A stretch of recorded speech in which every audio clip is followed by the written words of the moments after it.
Springing from powers of the sun, radiant spirit powers, blessing all worlds.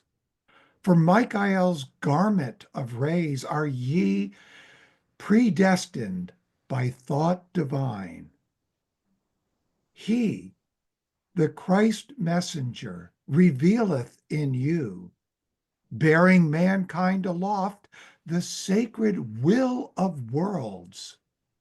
Ye, the radiant beings of ether worlds, bear the Christ word to man.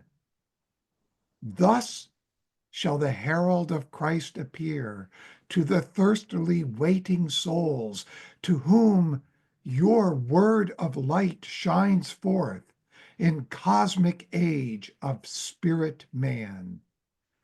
Ye, the disciples of spirit knowledge, take Michael's wisdom beckoning, take the word of love and the will of worlds into your souls aspiring actively.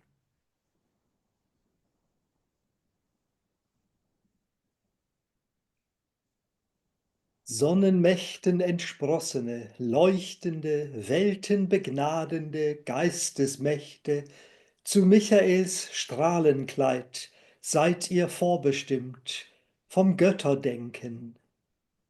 Er, der Christusbote, weist in euch menschentragenden, heilgen Weltenwillen. Ihr, die hellen Ätherwesen, trägt das Christuswort zum Menschen.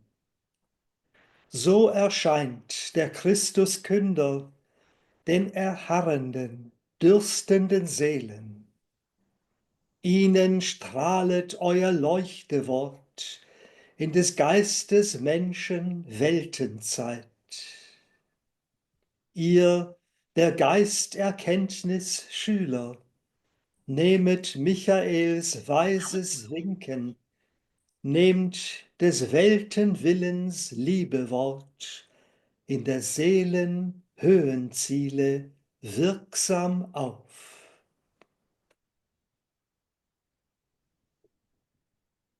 Силами солнца возвращенные, светлые, миры одаряющие силы духа.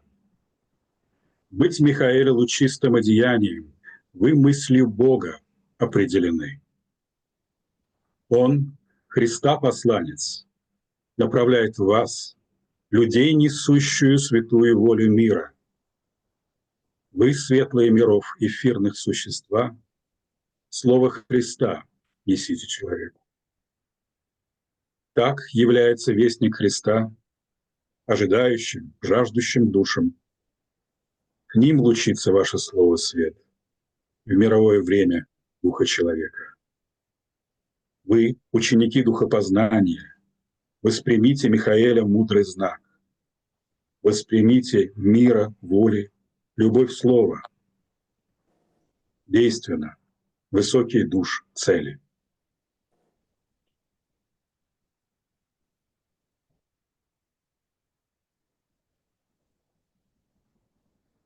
So, dear Florian, thank you for joining us. It's over to you.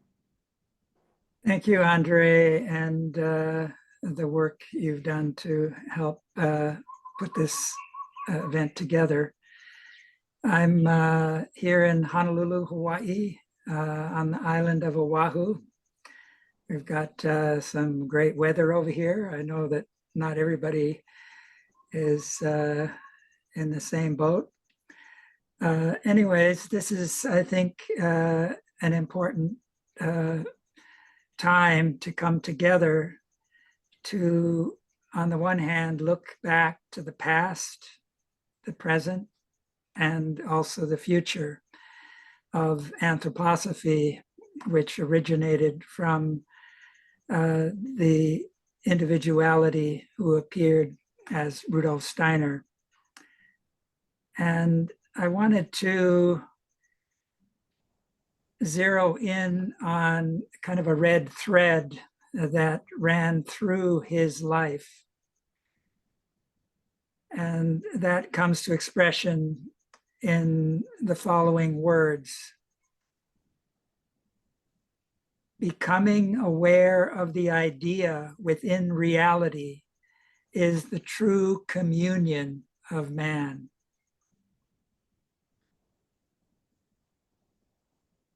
This was when Rudolf Steiner was age 23. At the tender age of 21, with the help of his good friend, Professor Carl Julius Schwerer,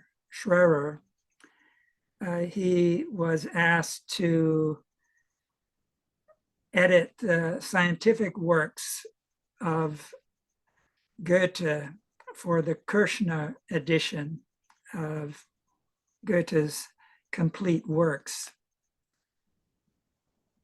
And he was 21 at the time, and he had gone to a technical school. His father thought of him becoming an engineer, so he dived into mathematics, physics, and all of the subjects that have to lay the foundation for an orientation to modern technology. He lived in a train station with his parents, where you had, on the one hand, virgin nature, and on the other hand, you had the railroad with its trains coming in and out on a regular basis. And he often had to walk long distances to school, etc. So you have this destiny of being very much at home in nature on the one hand, and the big challenges of the times. So we've had several commemorations during the last few years that were very important for the life of the Anthroposophical Society. The burning of the Goetheanum in 1922, in 2022, and that was on Christmas, New Year's Eve, I should say, of that year. And then later the Christmas Foundation the following year. And during that Christmas Foundation meeting, on the Christmas Eve, just before the event really got started, he gave the first lecture on a series that had to do with history in the light of anthroposophy. And in the first lecture on that Christmas Eve, he spoke of how the ancient Indians beheld the earth in their natural clairvoyant experience as related to the human head. And where the head opened up to the heart, you then had the sun. And if you think back to that time where we didn't yet have the kind of communications we had, they were just getting started. And fast forward to the time we live in now, where we have the internet, we've got the World Wide Web, and we've got artificial intelligence that with ChatGPT has exploded on the scene. And there's a major competition going on globally between the world powers. The United States is trying to keep China from progressing by limiting what they can export, and other countries are under pressure to follow suit. So you have the emergence of a kind of global brain. And if you think of all that Rudolf Steiner said and shared in his books, especially in his lectures regarding Michael, how the intelligence which Michael ruled as the radiant sun genius, that from the 4th century onward, in order to prepare human freedom, he released that intelligence, and it sunk down to the earth like a golden rain. And during the scholastic period, it arrived. And individualities like Thomas Aquinas was among those who received it. When you had the battle between the nominalists and the realists, and the realists were more aligned to Michael, the nominalists more to the Arab stream, which was a lunar religion that saw intelligence just as a naming process. So you have Thomas Aquinas reappearing as Rudolf Steiner, which is an insight one can glean from his karma indications. And that his destiny was very much aligned to this being who undertook his new rulership in 1879. And in 1899 was the end of the Kali Yuga. 1900, Rudolf Steiner gave his first esoteric lecture, had to do with Goethe's fairy tale, which Steiner indicated was a germinal seed out of which anthroposophy was born, and that it had really been a miniature reflection of what had taken place at the end of the Michael school in the spiritual world. And anthroposophy was an incarnation of that. So we really have a kind of golden rain that has descended on humanity, and through the second coming of Christ in the etheric, which Steiner indicated would begin around 1933, we have an overcoming of the death forces that had really caused the Christ to undergo a second death in the angelic realm. And the overcoming of that death allowed this new thinking, this resurrected thinking, to imbue the etheric aura of the earth, so that we have really two auras around the earth. The earth has become a global brain. Tyler de Chardin and others spoke of the new sphere, a new sphere around the earth above the biosphere. But it has, according to Steiner, a subnature and a supernature aspect to it.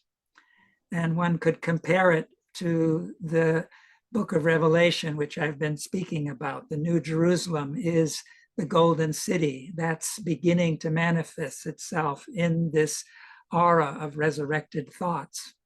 But then we have the great city of Babylon, that world which falls below nature, the subnature world.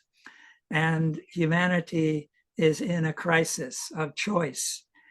We're really under attack from an early age. Our children are growing up in a world that brings them a virtual world rather than the real world. So each of us have to take on this battle. And the fairy tale of Goethe gives us some inkling of how the imaginative world is the world we have to ascend into.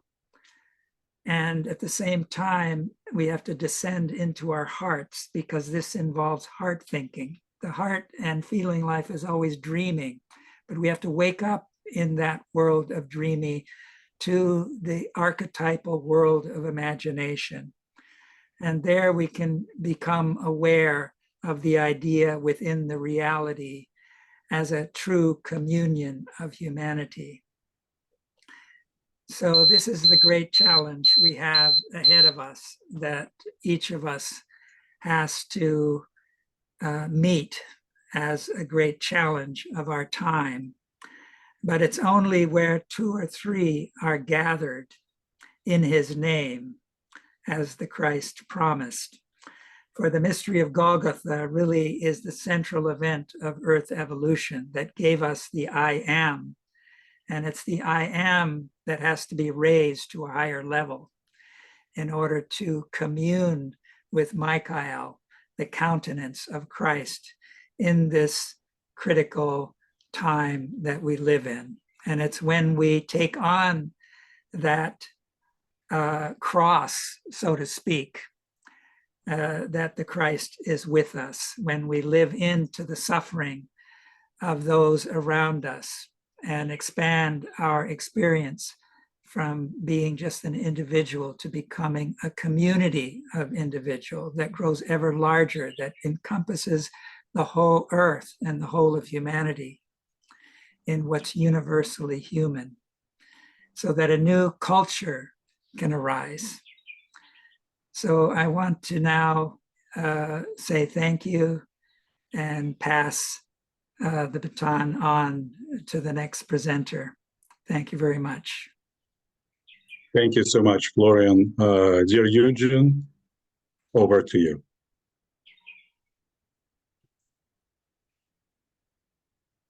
Come off of mute there. Can you hear me? Yes, yes, All right. very good.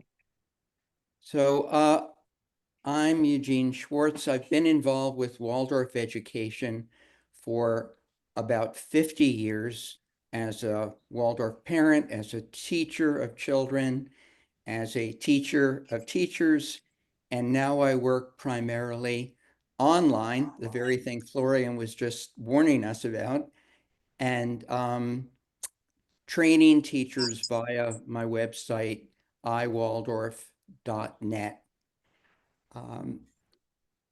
It was said by Andy Warhol many years ago that in the future, everybody is going to be famous for 15 minutes.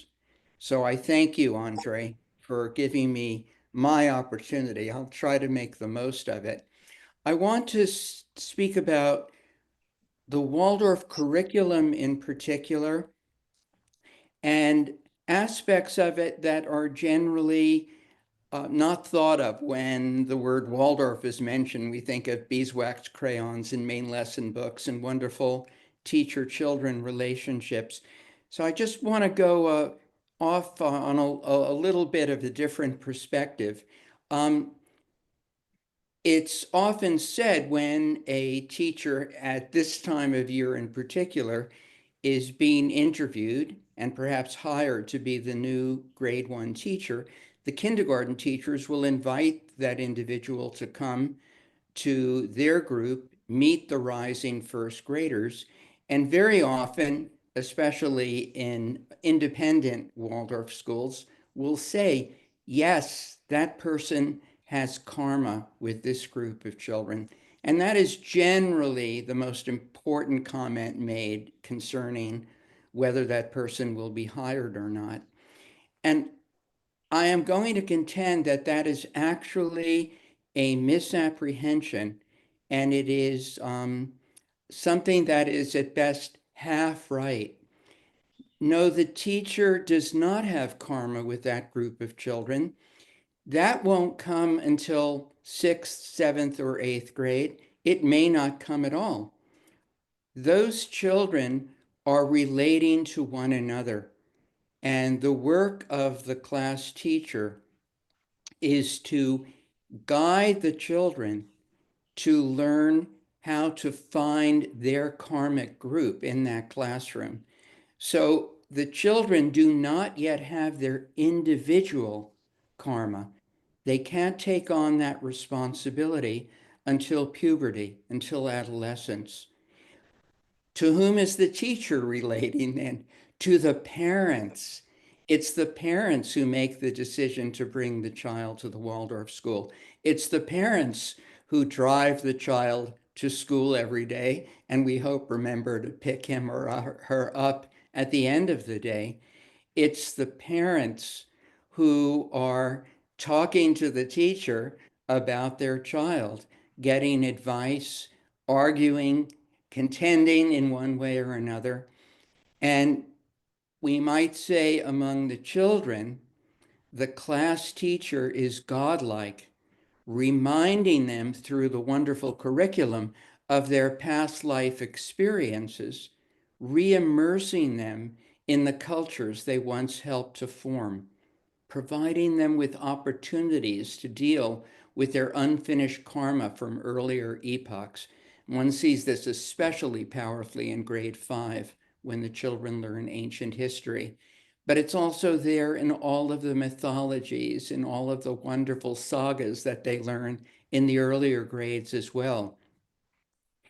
The children are learning to relate to one another, learning how to live with their karmic group. The teachers are being led to remember how to work with the parents with whom they have karma. Altogether, we could say that the Waldorf classroom, to paraphrase the author Philip K. Dick, is a karmic adjustment bureau. Among the children, the teacher's like a god. Among the parents, just another human being in their karmic group, all of them striving for redemption. It's only in grades 6, 7, and 8 that the children awaken to something of their own karma and immediately start rejecting their parents and immediately start questioning whether they have a destiny with their teacher. This is why in grade 6, there's such a high rate of attrition. It's often believed that it's the teacher's fault. The teacher isn't good enough and they're fired and a new teacher comes in. Actually, it can be quite the opposite. The teacher has guided the children so well to find their own karmic stream that they awaken to the fact that he or she is no longer their guide. They have someone else to find, and so they leave.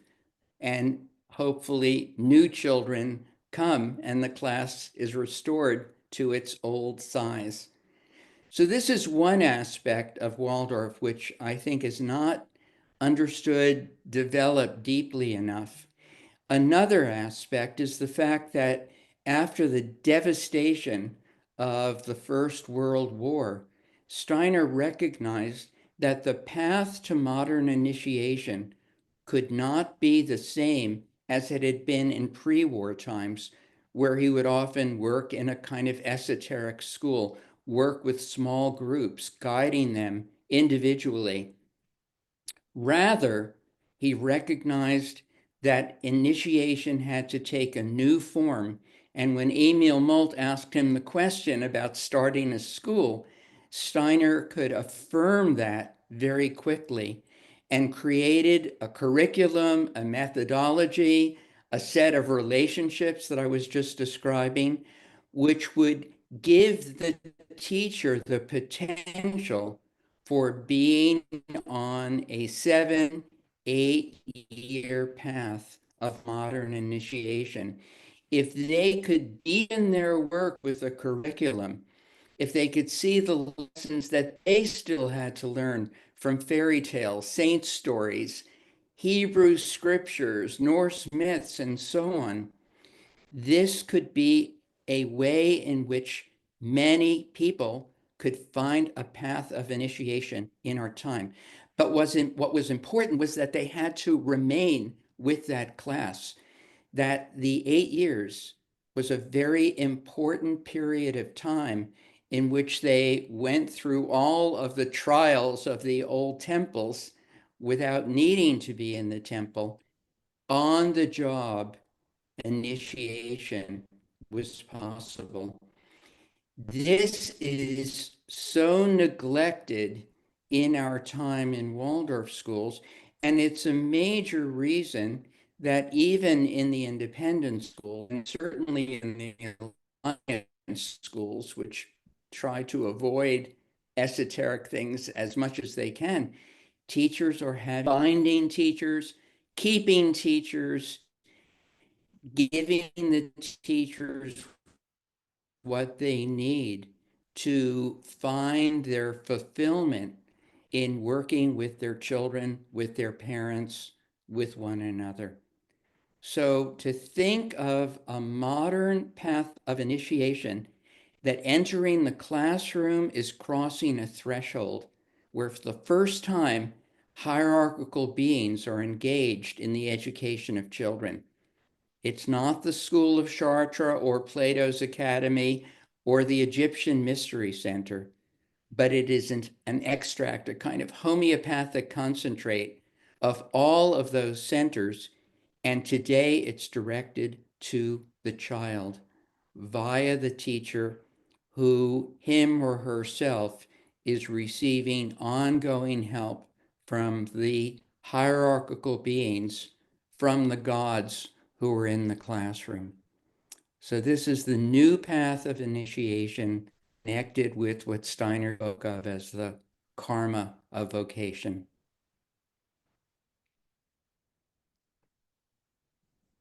That's all I have to bring. And I brought this along to be sure. I didn't go over time. Thank you so much. It's so sweet. Thank you, dear Eugene. And we're passing torch to Andrew Linnell from Boston. Well, thank you all. And I'm so impressed to see how many people are here today. I'm going to use slides, and I want you to do a scientific experiment and see how your soul reacts differently to having a presentation done as Eugene and Florian just did, where you saw their faces. You're now going to see slides from me. And so now you see them, right? And I want to say that after I first heard about anthroposophy, I was a dedicated opponent, for I am the son of a professor of astronomy. My parental push was towards the sciences. So I grew up to be a dyed-in-the-wool materialist. I was first attracted to anthroposophy by its Christology. And while attending the foundation year at Emerson College in 78, 79, I had fellow students come up to me and say, "How dare you? You're working for the enemy," because I was working for IBM and they found out. So given how natural it was to associate Ahriman with Satan from one's religious training, I suppose this was to be expected. I spoke with John Davy, who offered words of wisdom for me by saying, anthroposophy needs to be in every field and in it with warm interest. Rudolf Steiner was not against science nor against technology. Rather, he admired them. He sought to expand natural science across its self-set boundaries into spiritual science. When a science teacher is hired by a school, such a teacher should already have a warm interest in that subject. Never should it be someone who hates a given subject, who's hired to teach it, to try to teach the students to hate it too.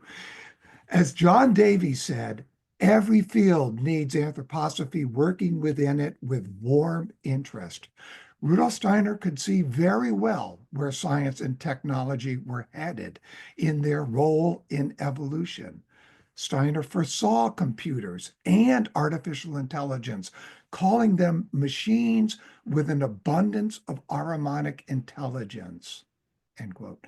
A bit more than 5,000 years ago, as we were entering Kali Yuga, the Dark Age, Lucifer, the light bearer, had an incarnation in China. This was both a blessing and a curse. Many an initiate worked hard to mitigate this Luciferic impulse for their tribe's culture. Today, we face a similar situation with the incarnation of Ahriman. Other than from Rudolf Steiner, we have very little guidance on how to face this incarnation. He did not shy away from describing their danger for human evolution. 100 years later, we are now in those times he foresaw. In Joan Allman's introduction to this booklet, Meeting Rudolf Steiner, in the Journal of Anthroposophy from year 2005, she states, and this is similar to what Florian was just saying, his upbringing in an environment of railroads and telegraphs was equivalent of growing up today in Silicon Valley. You see, Rudolf Steiner attended the Technical University of Vienna. And interestingly, while taking the train to classes, he met Felix Baldi, who provided Steiner with counterbalances. This is key for our time, to find counterbalances. And Baldi was such a person. This led to Steiner's later meeting with M, and then to his awakening to his life's task. I would like to read this quote from Steiner's lecture, Technology and Art. Quote, "What I mean by this spiritual arrogance is that someone may say to himself, I must guard against exposing my own body to those destructive forces. I must strictly protect myself from all the influences of modern life, retire into a sanctum with the right surroundings and walls painted in colors suitable for my spiritual sensitivity, so that none of these accessories of modern life may come into contact with my bodily constitution. The last thing," this is Steiner, "I want is what I say would have this effect. All desire to withdraw to protect oneself from the influences of unavoidable world karma emanates from weakness. But it is anthroposophy alone that can make the human heart and will vigorous enough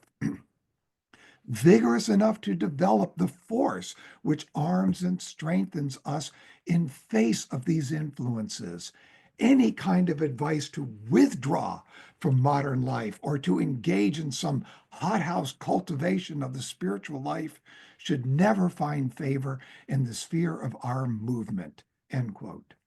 In this, I hear a very Rosicrucian tone.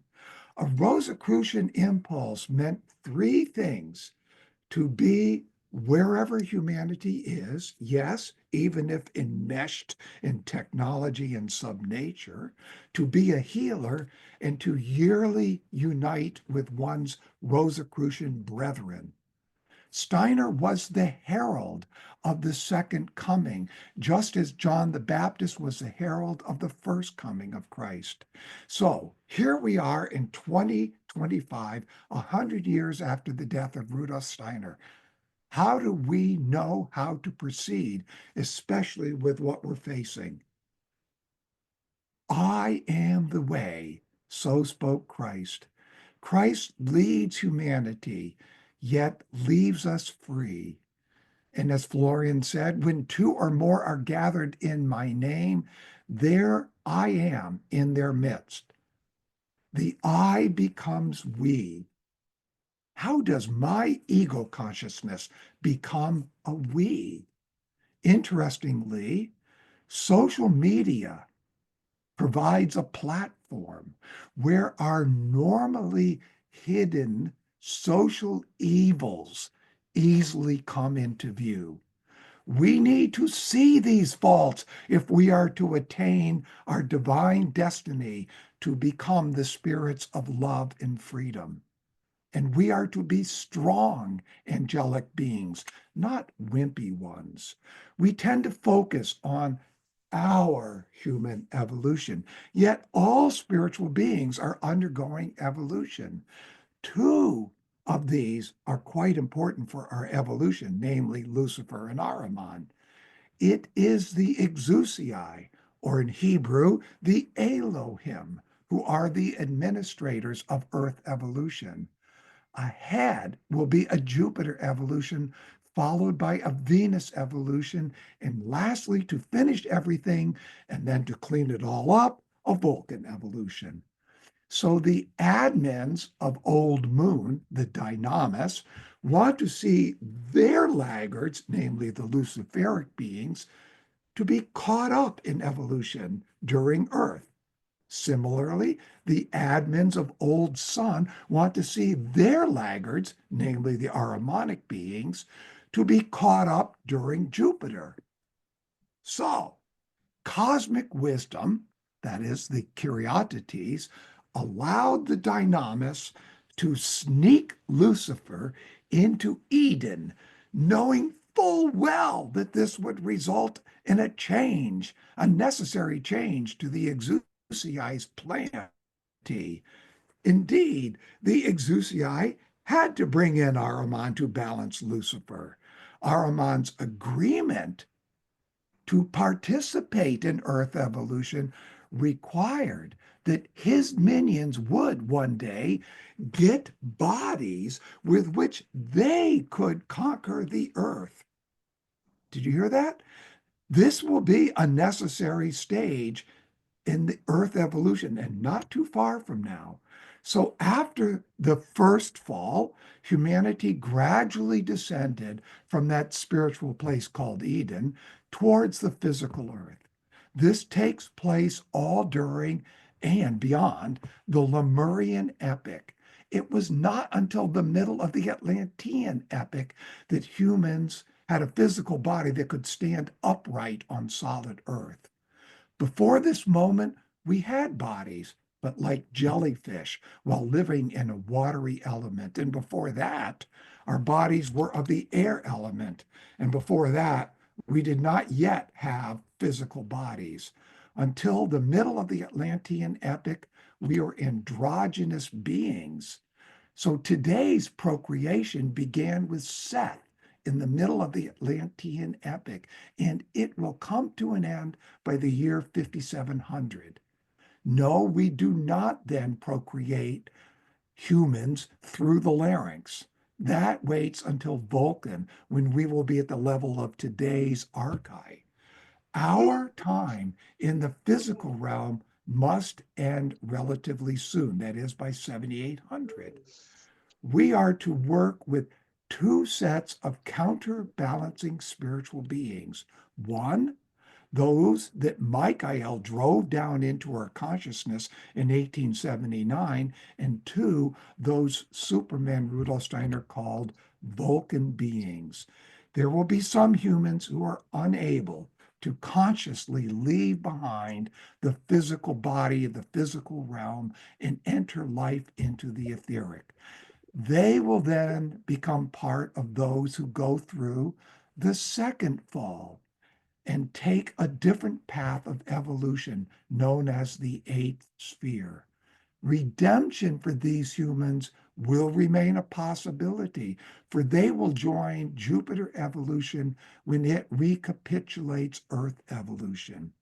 Steiner tells us that such a deeper fall can lead to an even greater good. In the times that we live, anthroposophy helps to loosen our etheric body. Gradually, we will become conscious in the etheric as living thinking gradually replaces our corpse thinking of today. Oddly, this is exactly what AI is here to do.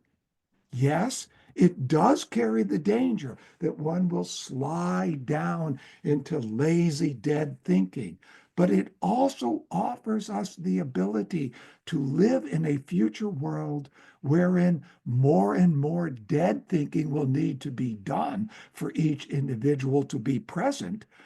But with AI then doing that for us, we can become freer to develop living thinking. Yes, time is speeding up. The time between incarnations is shrinking. What we are facing this decade is quite different from our previous decades. We all have that Luciferic voice in us. I prefer the old ways. I don't like this new way. But we must be Rosicrucians. We must be where the world is. We cannot go back to Essene communities. It will take strength to focus on supernature while technology offers us that easy slide into subnature. Strength we will need to carve out time to be in supernature. Now, addictions to social media and entertainment already exist and will get worse. How many here would prefer tonight to watch a movie or some show rather than to study a Steiner lecture or to engage in a spiritual exercise? Does tech blind us to the etheric, or does it teach us about it, or both? Rudolf Steiner used the final weeks of his life to write directly to the members of the Anthroposophical Society. His last two essays were published posthumously. In the last letter, he discussed how that light from old sun, now in subnature as electricity, has the task to draw us down into this subnature, into the realm of Ahriman. To counterbalance this, we must create a hut in the etheric for our consciousness, for this is where Ahriman has no access. So to conclude, I ask you not to draw false conclusions from what I've just said. It would be a false conclusion to avoid the science of the day. That is the very falsest conclusion that could be drawn. We must get to know science. We should get an exact knowledge of all that comes from this direction, but with the full consciousness that we are receiving an illusionary aspect, an illusionary necessity for our education as humans. We do not safeguard ourselves against Ahriman by avoiding modern science, but by learning to know its character. For modern science gives us an external illusion of the universe, and we need this illusion. Do not imagine we do not need it. We must only fill it from quite another side with actual reality gained through spiritual research. So a very closing verse, I think I've got 1 minute left. We must eradicate from the soul all fear and terror of what comes toward us out of the future. We must acquire serenity in all feelings and sensations about the future. We must look forward with absolute equanimity to all that may come, and we must think only that whatever comes is given to us by a world direction full of wisdom. This is what we have to learn in our times to live out of pure trust in the ever-present help of the spiritual world. Surely nothing else will do if our courage is not to fail us. Let us properly discipline our will, and let us seek the inner awakening every morning and every evening. So back to you, Andre. Thank you so much, dear Andrew. Yes, as usual, pretty bright presentation. So, yes, dear friends, we are passing to Richard Steele.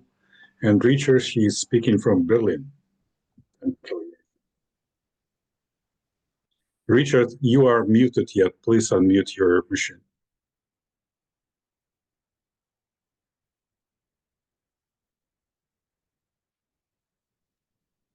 There, I hope that's good. Yeah. Excellent. Thank you. Okay, yeah, I'm speaking from Berlin. Richard Steele, I'm the CEO of the Carl Koenig Institute, which has an office in Berlin and an office in America, in Hudson, New York, and an office in Scotland at the moment. So what I want to talk about is the Camphill movement. And Carl Koenig was the founder of the Camphill movement. So out of what did he found the Camphill movement? And I would like to just remind us of this very special year that Rudolf Steiner had, this basically last year of his, the unfolding of these mysteries after the Christmas Foundation meeting. All that he could give in this year, 1924, also into 25, of course, was quite exceptional. And one of these things was curative education.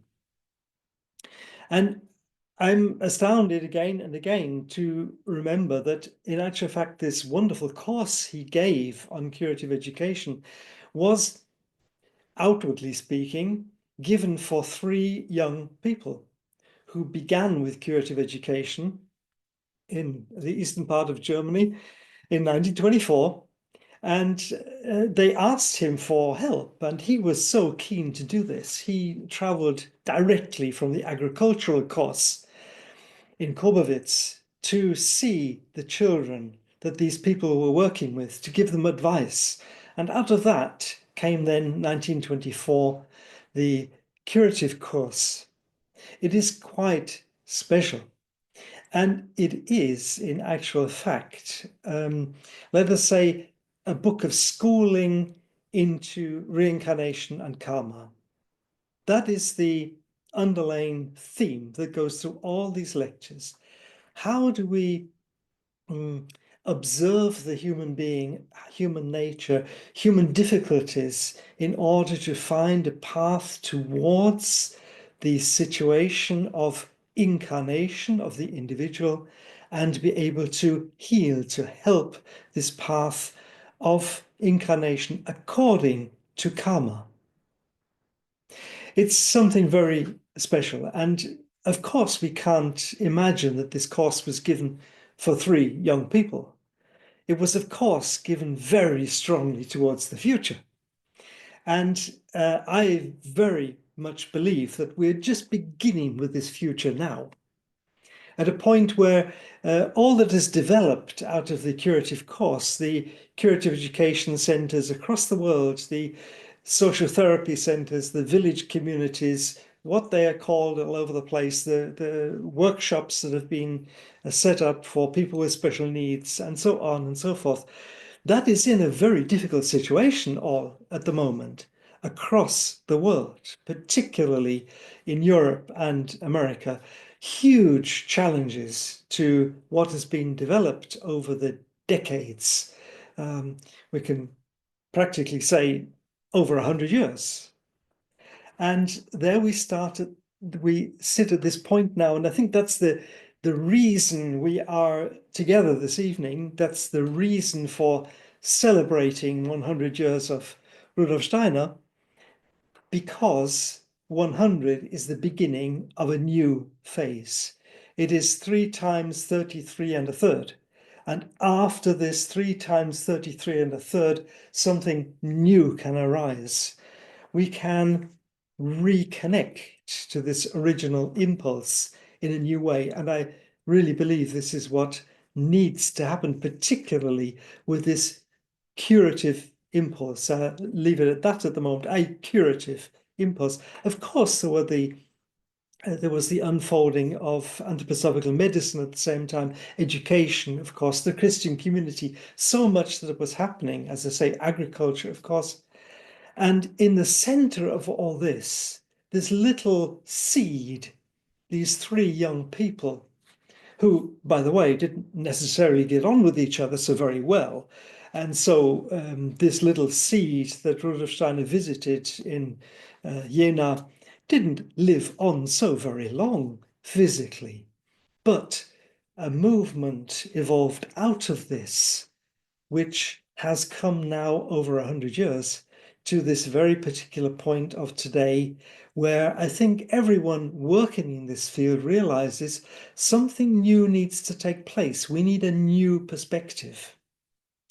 And that is where Carl Koenig comes in, for my experience, because Carl Koenig was one of these, not one of the 3, but one of these pioneers who helped to start one of the first centers for curative education in Germany, and went into all these difficulties that arose immediately, of course. It was the beginnings of National Socialism.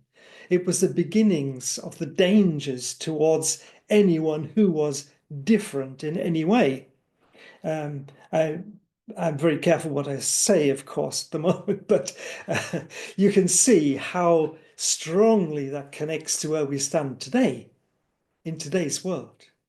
The dangers were there, and right at the beginning of the unfolding of this curative work.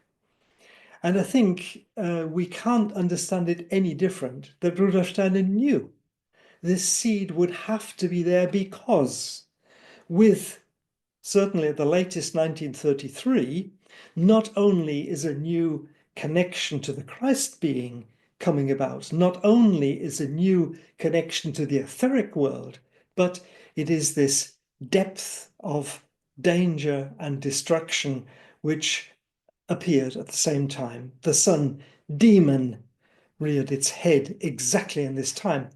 And I do think that Rudolf Steiner gave this seed of curative education exactly because of this. Not so that we have wonderful institutions today. We do have wonderful institutions, that's great, but we need now to make a new step and realize what Rudolf Steiner initiated with this little seed. And many of you know, of course, that let's say the central point of this curative course, the inner work for curative education, was this wonderful meditation of point and circumference. And I don't want to talk about that too much. Many of you know it. Otherwise, please get hold of the curative course and take a look, because this central, we could say, specific meditation for curative education. But I think we have to realize this meditation can be very central today for the situation we are all facing, because this symbol of the point and the circumference is, of course, the symbol of the being of the sun. And is this being that one needed to connect to for any sort of healing, of course, particularly curative education. And it is the being which we need to incorporate into our life today in a very particular way. So when Karl Koenig actually, through the outer circumstances, one has to say, through the karmic situation, he came out of a Jewish family. He was working with anthroposophy. That was already no longer allowed in Central Europe. Yeah. He was working with children who were already being murdered by the National Socialists. A completely impossible situation. He, by the way, had a little handicap of his own, but that's beside the point at the moment. He was someone who suffered greatly, very personally, out of this karmic situation of the rise of National Socialism. And at the same time, and I think that's important to realize right now in this year, at the same time, it was not only the outer attack of National Socialism, everything that was happening politically, not only in Central Europe, but across the world, which was challenging the new spiritual movement, but it was from within that actually the greatest tragedy for the Anthroposophical Society actually happened. Exactly the same time, we could say, 1935, when Ita Wegman, who was the founder of this healing impulse, or the carrier of this healing impulse of anthroposophy, was excommunicated, one should say, out of the Anthroposophical Society. Also Karl Koenig, 1935. Just imagine, exactly the same time as this outer catastrophe takes place, point and circumference, from the inside, this tragedy begins to show itself. It was not completely new, but it begins to show itself. And of course, it is mainly a karmic tragedy. So you see how already with this year 1924 and the following years, we have this little seed of point and circumference that begins to show its reality, its necessity very, very soon, when the anthroposophical curative movement is growing across the world in the 30s and 40s, and of course, through huge difficulties. Also, Karl Koenig had to immigrate. He had to move to the north of Scotland to be able to work at all. He was no longer allowed to be a doctor. He was no longer allowed to speak publicly, and so on and so forth. I don't need to go into the details. But what he began with the Camphill movement in Scotland, first of all, which then spread out across the world until today, it's still spreading into African countries, into the East, and so on and so forth, was actually nothing new. And I'm sure Karl Koenig would find it important to say today, he didn't bring anything new. He tried to bring something which was very centrally anthroposophy, and nothing but central anthroposophy. He brought no, let's say, content of his own, and yet he was one of the very first pioneers of anthroposophy, one of the first who actually never met Rudolf Steiner. It's also important. But I think we can see how he tried to develop with the Camphill movement this also a seed for the future. He was very keen on this image of the seed, not that he'd already accomplished something, but that he knew it needed to be there for the future. And this seed was nothing else but a situation, a living situation where anthroposophy could live in every level of being. From the inner work of the individual right into every aspect of outer life. I like to call it a holistic experiment in anthroposophy. And so the Camphill movement was actually not really just a development of curative education, social therapy, as it was developing across the world, but it was the attempt to find a living situation somewhere, because Central Europe was being destroyed, also anthroposophically, that he needed to find a space where this seed of anthroposophy could live in every level of life. Holistic, curative situation. Curative, yes, of course, because people with special needs need curative work. But he saw, of course, that it was not only individuals with their specific needs, but that the human race was in need and would be in even greater need in the future.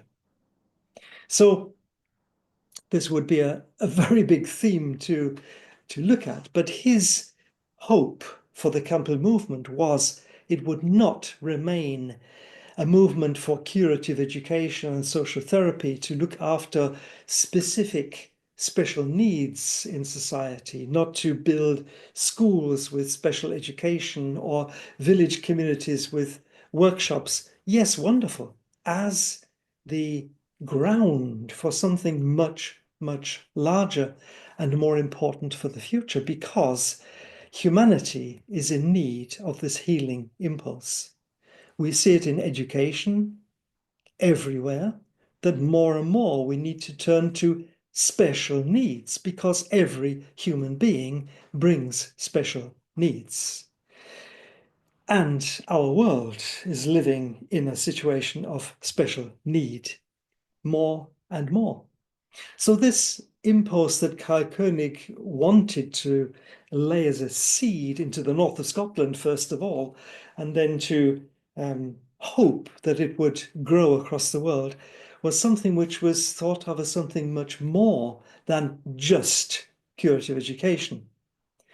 And towards the end of his life, he gave a few indications of the fact that this, he called it this mood, this way of life, would need to be developed for the future, for those who are refugees, for those who are left behind by society in whichever way, for elders, for anyone who has a special need.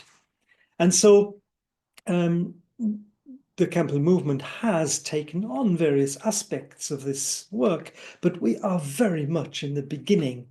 And begin to see, I think, how anthroposophy needs for the future to live, as Karl Koenig put it, particularly from one to the other. He spoke of the encounter of I with I. Not I to I, but I with I. So with the self of one to the self of the other.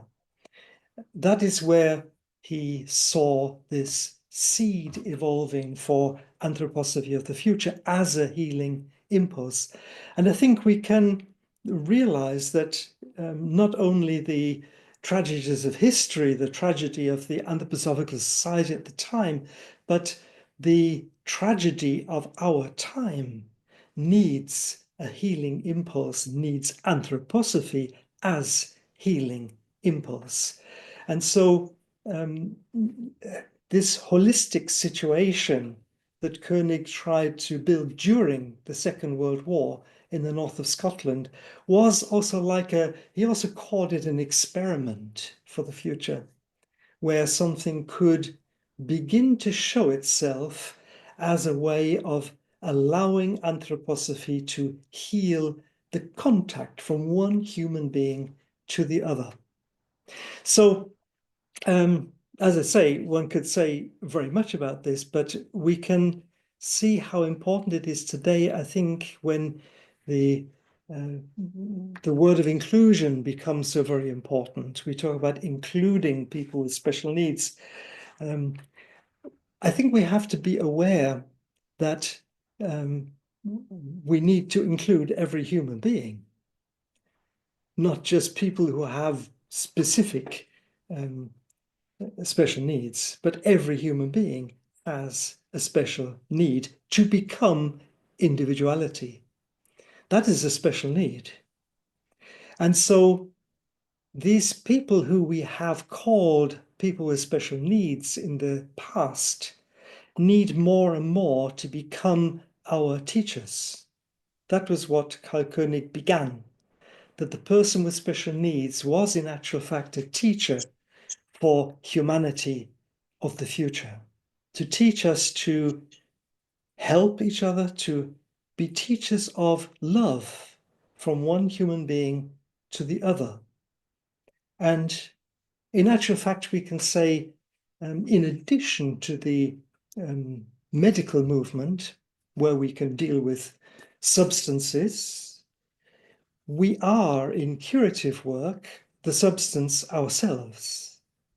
That is the point of this sun meditation, that the person in curative education or in social therapy has to be aware of the needs of the other, because I need to be the healing of the other. And this, of course, has huge connotations for the future of humanity, I think, because it is no longer a little settlement. You showed this closed gate with a little settlement. No, that's not what it's about for the future. We have to find how the seed for holistic healing from one to the other can actually become something for humanity. So let me just say, I think, of course, the Camphill movement is worrying in all corners of the world, particularly in Europe, also in America. How will this continue? Will it be allowed to continue? Of course it will. It must, because it's needed. And I think we need to see that we are passing through this eye of the needle at the moment to a very new step, which is of huge need for the future. So 100 years is the end of something, but it is actually the very beginning of something which is much greater, and I think which Rudolf Steiner intended with this meditation of point and circumference. And in actual fact, at the end of this curative course, just to remind you of this, he indicated how important curative education would be for, I put it into my words, for the healing of the sections of the Anthroposophical Society. It would be, so to speak, the central activity to bind the various sections together. Now, I don't want to say any more about this, just to indicate that that is in the curative course, and it is something which was very, very close to Karl Koenig's heart for the Camphill movement. And so much so that these two personalities, Karl Koenig and Rudolf Steiner, passed the threshold of death at the same time according to the calendar of the soul. It was a different week, it was a different year, and yet the same verse was, so to speak, being read when they both passed the threshold. I think that's quite interesting to see. It means something, I think. And certainly Karl Koenig saw himself as a very close pupil of Rudolf Steiner and hoping to point society to Rudolf Steiner, not to Karl Koenig, but to Rudolf Steiner. So we have this verse 51 is actually the verse into which both of these individualities passed into the spirit world. Into the innermost human realm, the wealth of senses pours itself. Thank you, Andrew. Yes, the wealth of senses pours itself. World spirit finds reflection in the mirror of the human eye, which needs thence to recreate its power. Quite a difficult verse to understand, but I think very, very significant, pointing to the task of the individual in our time. So that is the birth of death of both of these individualities. Thank you. Dear Richard, thank you so much for your presentation. So, and we're passing to Reverend Paul Newton. Paul will speak from Chicago. Dear Paul, over to you. Thank you. Yeah, I'm glad you ended, Richard, with that from the curative course about the working together of the different sections. That was coming to my mind very strongly when you first invoked it, the curative course. And it seems to be that is pertinent to this 100-year moment. So I wanted to try and do justice to Andre's framing of this.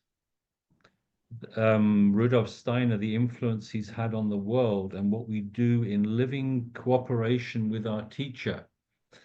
And I'd like to thank you, Andre, for that.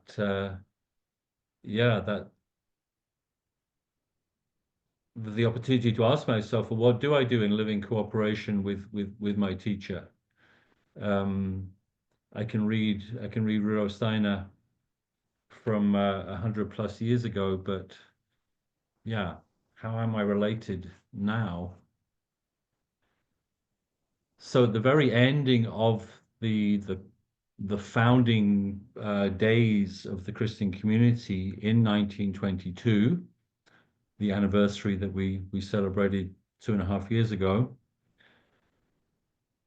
Rudolf Steiner said to the priest, it was the newly ordained priest who are going to be going off to begin the work of the Christian community, and he said to them, "Take with you the assurance that my thoughts will accompany you always, so that where in the true sense you need their help, you will always find me ready to help." So I think, and he may not have explicitly said that to every other professional group founded out of anthroposophy, the teachers and the farmers and so on. But I imagine we could imagine he would also have said that to them. But I have it written in my breviary. We priests, we endeavor to remember that. That we're on we're involved in a mission that he played an incalculable role in at the beginning of. And there's a mystery there.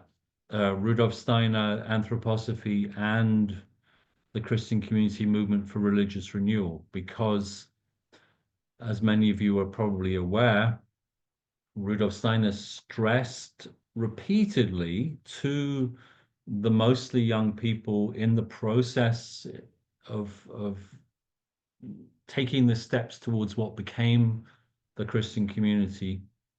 You're doing this. This is your initiative, and I'm helping you. And Anthroposophy is helping you. And so there's a certain, you could experience a certain distancing, but of course this help that Rudolf Steiner was giving was, giving a fundamental orientation to these, again, mostly young people looking for a new way in religion, who came to him with the question about renewal. And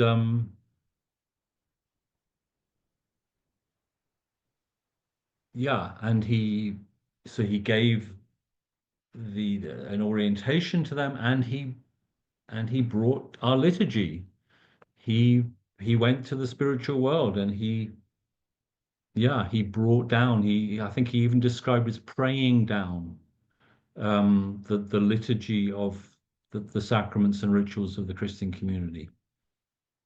And then after the founding, he also he continued to engage with, to meet the priests, culminating in the so-called Priest's Apocalypse course of this momentous September 1924, the last month of Rudolf Steiner's lecturing activity. So when he said he was helping, he really was. And then, of course, many of you will be aware of the lecture of 30th of December 1922, where Rudolf Steiner was wanting to make a really sharp distinction between the Anthroposophical Society and this new movement for religious renewal. And there was some very good reasons why he needed to make that sharp distinction, because there was a danger of a big mush happening, is the way I often put it. And that wasn't going to be helpful. There needed to be a distinction between the activity of spiritual science and the cultivation of that, which is the task of the Anthroposophical Society, and a religious community centered in prayer and turned in a religious sense directly to the being of the Christ. And yet, in 1924, in one of the class lessons, Rudolf Steiner was talking about, as he did numerous times in those years, about the Anthroposophical Society as the mother and the daughter movements. Again and again, he used this term, the daughter movements. And in this class lesson, I forget which one it is, in the list of the daughters is the movement for religious renewal. And if you know that lecture of 30th of December, you're like, what? How could that be? So for 100 years, I think we've been living out the riddle and solving it for ourselves, or not solving it, and just living with it. What is the relationship of the Christian community to anthroposophy? And it looks different with different different priests. It looks different with different members. It looks different with different congregations and different places, and the concrete, real, and human relationships. Yeah, and it's interesting. I think maybe someone should write a book about it sometime, of just, yeah, the destinies of people between Christian community and an anthroposophical society. Yeah, we're about to have our synod, our North American synod in Toronto next week, and I'm going to do something which I shouldn't do, which is tell you what one of the sessions will be, which is that those of us who are members of the School of Spiritual Science, we're going to just look at, well, how's that been for us, being a priest and being a so-called class member? Yeah, how's that been? Because this has been coming up within the priesthood. We now have actually, for the first time, some priests who are class holders,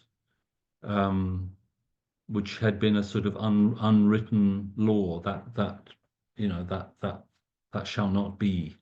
And in discussion with the Goetheanum, that's, yeah, that unwritten law has been ruled not valid. So yeah, so we all get to think about this. I very much live with this, because I was just over a year ago, I was invited as a priest to and on a provisional basis to join the Collegium of the School of Spiritual Science for North America, which was, yeah, something that had never happened before. And so I say that as a priest of the Christian community, I'm an active member of a section that doesn't exist, because we don't have a theological section. We don't have a whatever it should be section. Anyway,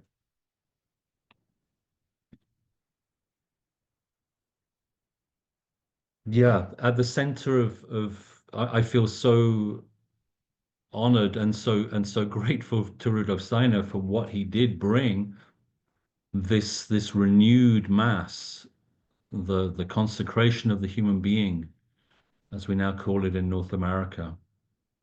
That I get to celebrate this ritual several times a week, centered on Christ, centered on the human being's relation to Christ. What a privilege it is.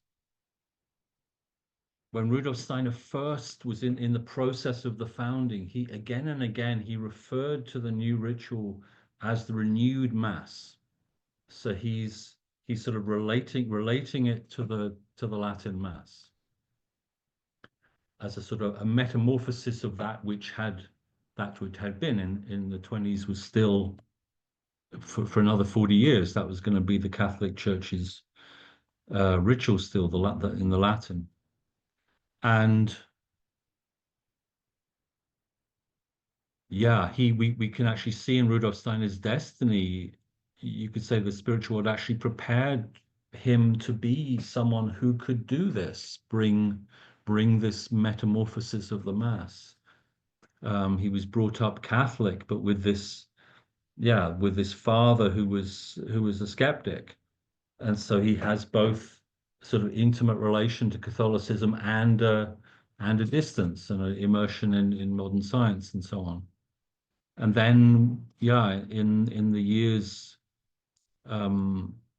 with Theosophy and Anthroposophy, various Catholic priests, both Roman Catholic and the so-called Old Catholics, were connected to him, and he was actually asked to translate the Latin Mass into German by one of these Old Catholic priests. So that was actually a part of, you could say, it's part of Rudolf Steiner's training to be able to bring the consecration of the human being, the Menschen via Handlung. And one sees already in that translation some of the formulations, some of the language that then came into the act of consecration. And so, yeah, so at the beginning of the process, he's calling it the renewed Mass. And then stunningly in the Apocalypse course, September 1924, he's then giving a much larger view of the meaning of this ritual. And he talks about 4 stages of the mysteries: the ancient mysteries, the semi-ancient mysteries, the semi-new mysteries, and the new mysteries. And he says in all these epochs of the mysteries, going into back into prehistory, there has been something like a mention via Handlung, a consecration of the human being. There's been a ritual. And he describes its nature in very sort of sketched out way, these four stages. And so he's now calling that the consecration of the human being. And so then the Mass, the Latin Mass, the Catholic Mass, is actually just an instance in this whole long history of the consecration of the human being.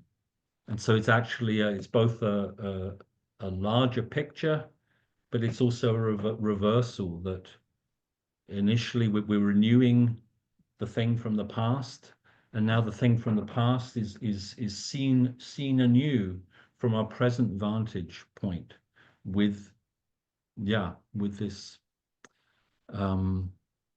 the consecration of the human being relevant for our times, and he says for the new mysteries. And this to me is again a riddle. For me personally, coming into anthroposophy, Sergei Prokofiev was very significant, and of course his initial magnum opus was Rudolf Steiner and the founding of the new mysteries, particular understanding of the meaning of the Christmas conference. And so, yeah, 9 months after that, Rudolf Steiner is telling the priest, this ritual that you are responsible for, this is the ritual for the new mysteries. Yeah, how do we deal with that, and how will that be, going into the second 100 years? What are these new mysteries? Did the Christmas conference fail, etc., etc., etc., etc.? We can really wonder. I do on that subject, and we can have anxiety about the state of the Anthroposophical movement, flourishing for many decades, and then, well, how is it now? What's going on?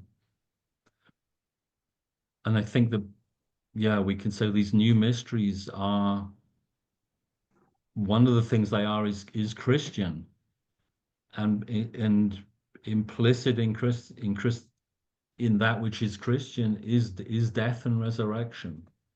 It's not all going to be flourishing and thriving all the time. Death and apparent failure is probably part of the deal, and it's also and it's freedom. Freedom is essential as well. So we get to screw up, and we get to do our best.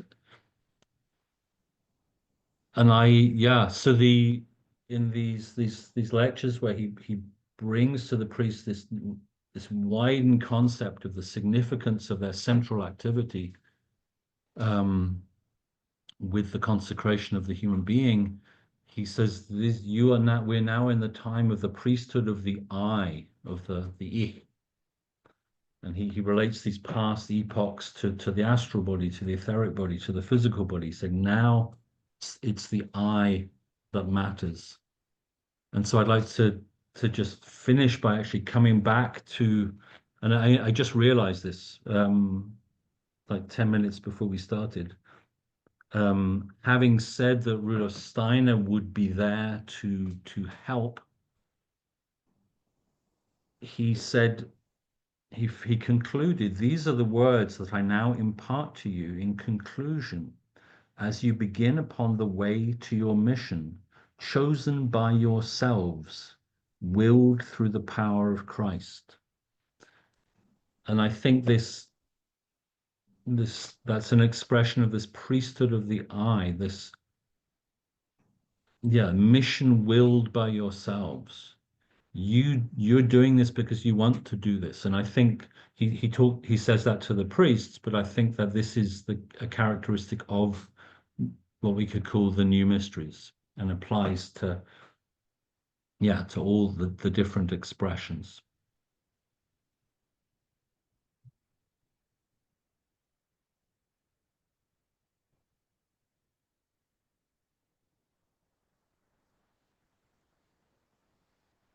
Das war sie. Dear, dear Paul, thank you so much for your speech. And we are passing to Jeffrey Hipolito. Jeff will join us from Seattle. Dear Jeff, over to you. Okay, thank you very much. It's wonderful to be a part of this program and to be a participant in this almost overarching synoptic kind of celebration and forward-looking.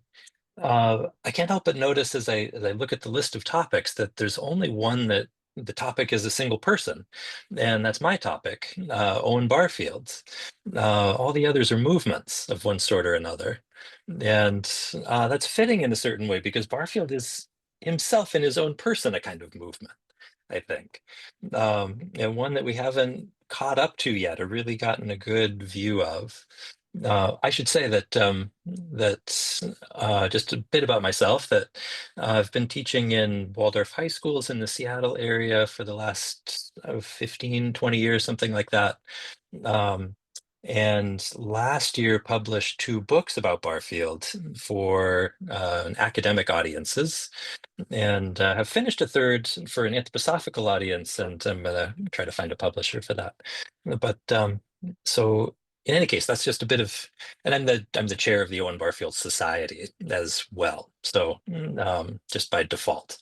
So anyway, so what can we say about Owen Barfield? I think he needs some introduction, perhaps, today in relation to Rudolf Steiner and his work.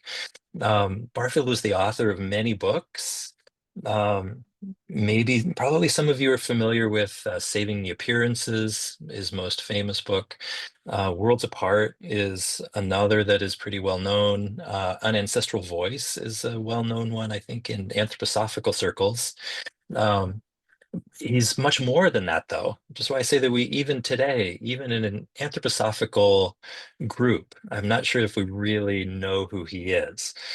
So, for example, his main publisher during his life was Faber and Faber, which is a British publisher, and the editor, director, it was called, the director who championed Barfield's work, made sure that he got into print, even though his books didn't make any money.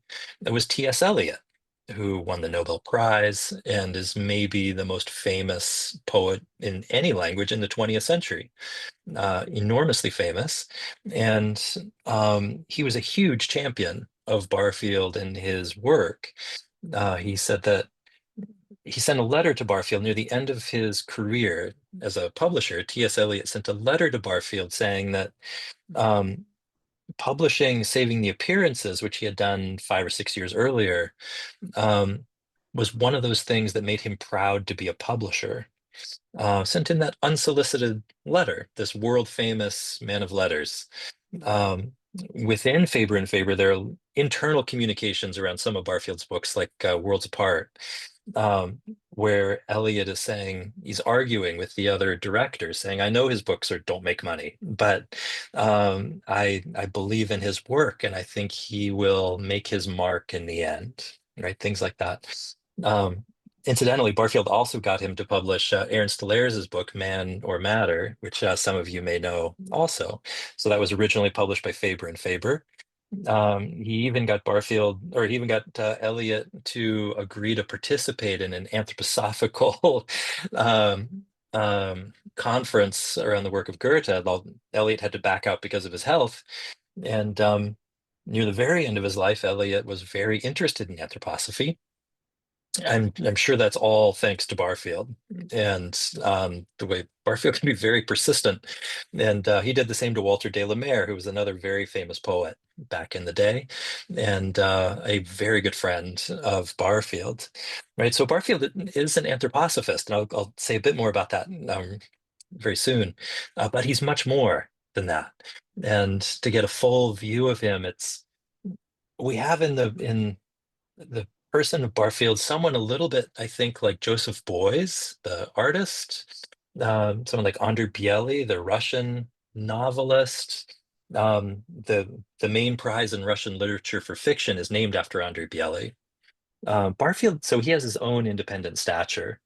I think Karl Koenig should have this stature also for his just absolutely extraordinary work and role in the world.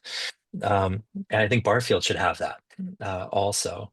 So okay, so that's just to give a sense, I think, of his true stature. So a bit about Barfield and in relation to anthroposophy in particular. So he became an anthroposophist in 1923. A.C. Harwood's wife introduced both Harwood and Barfield. They were best friends, Barfield and Harwood, to Steiner's work. Barfield met Steiner once and had the opportunity to interview Steiner the other way around, to have a conversation with him, a meeting with him. I think it was an offer given by Steiner.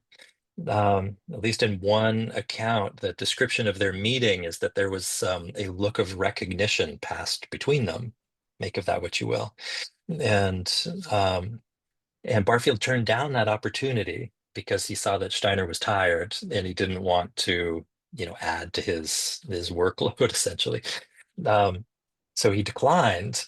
Very typical Barfield, I think, actually. Very gracious, very polite, thinking of others. There's so many stories of people oblivious to how exhausted Steiner was, who wanted to meet with him and talk his ear off and figure out where they should go with their lives. And Barfield was the opposite. Anyway, so that was the one opportunity that he had and the one meeting between them. But he became very quickly, but not immediately, a very convinced and energetic advocate for anthroposophy. And this was at a time in England, 1920s, when there was a lot of esoteric ferment. Theosophist of the time, a man named G.R.S. Mead, who's also well known. G.R.S. Mead described what he called the rising psychic tide in England at that time. And so lots of theosophists, lots of followers of Gurdjieff, there are just all kinds of movements going on.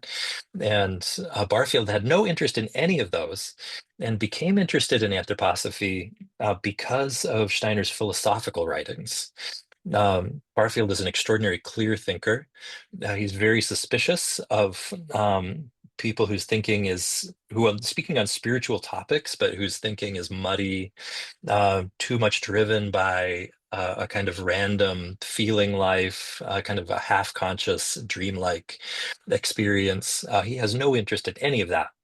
And he associated that with theosophy and with some anthroposophists, but not with the core of anthroposophy, which was represented for him obviously by Steiner. But I think he saw the taproot of anthroposophy. What allowed Steiner to see with such clarity in the spiritual world was the clarity of his thinking. And his rigor in that regard. And so Barfield points again and again also to the importance of Steiner's philosophical work and writes some important essays about that. Anyway, so he becomes involved in 1923 and remains a tireless advocate, deeply involved for the rest of his life. He died in 1898. He lived to be 99 years old. And so he himself was a centenary in a way. And so for many decades, about 70 years, he's involved in anthroposophy. His description of that, oh my goodness, the cat came in. His description of that unfolding is one of increased entanglement of his thinking with anthroposophy. He wrote an essay in the 1940s just for Anthroposophists. He never republished it.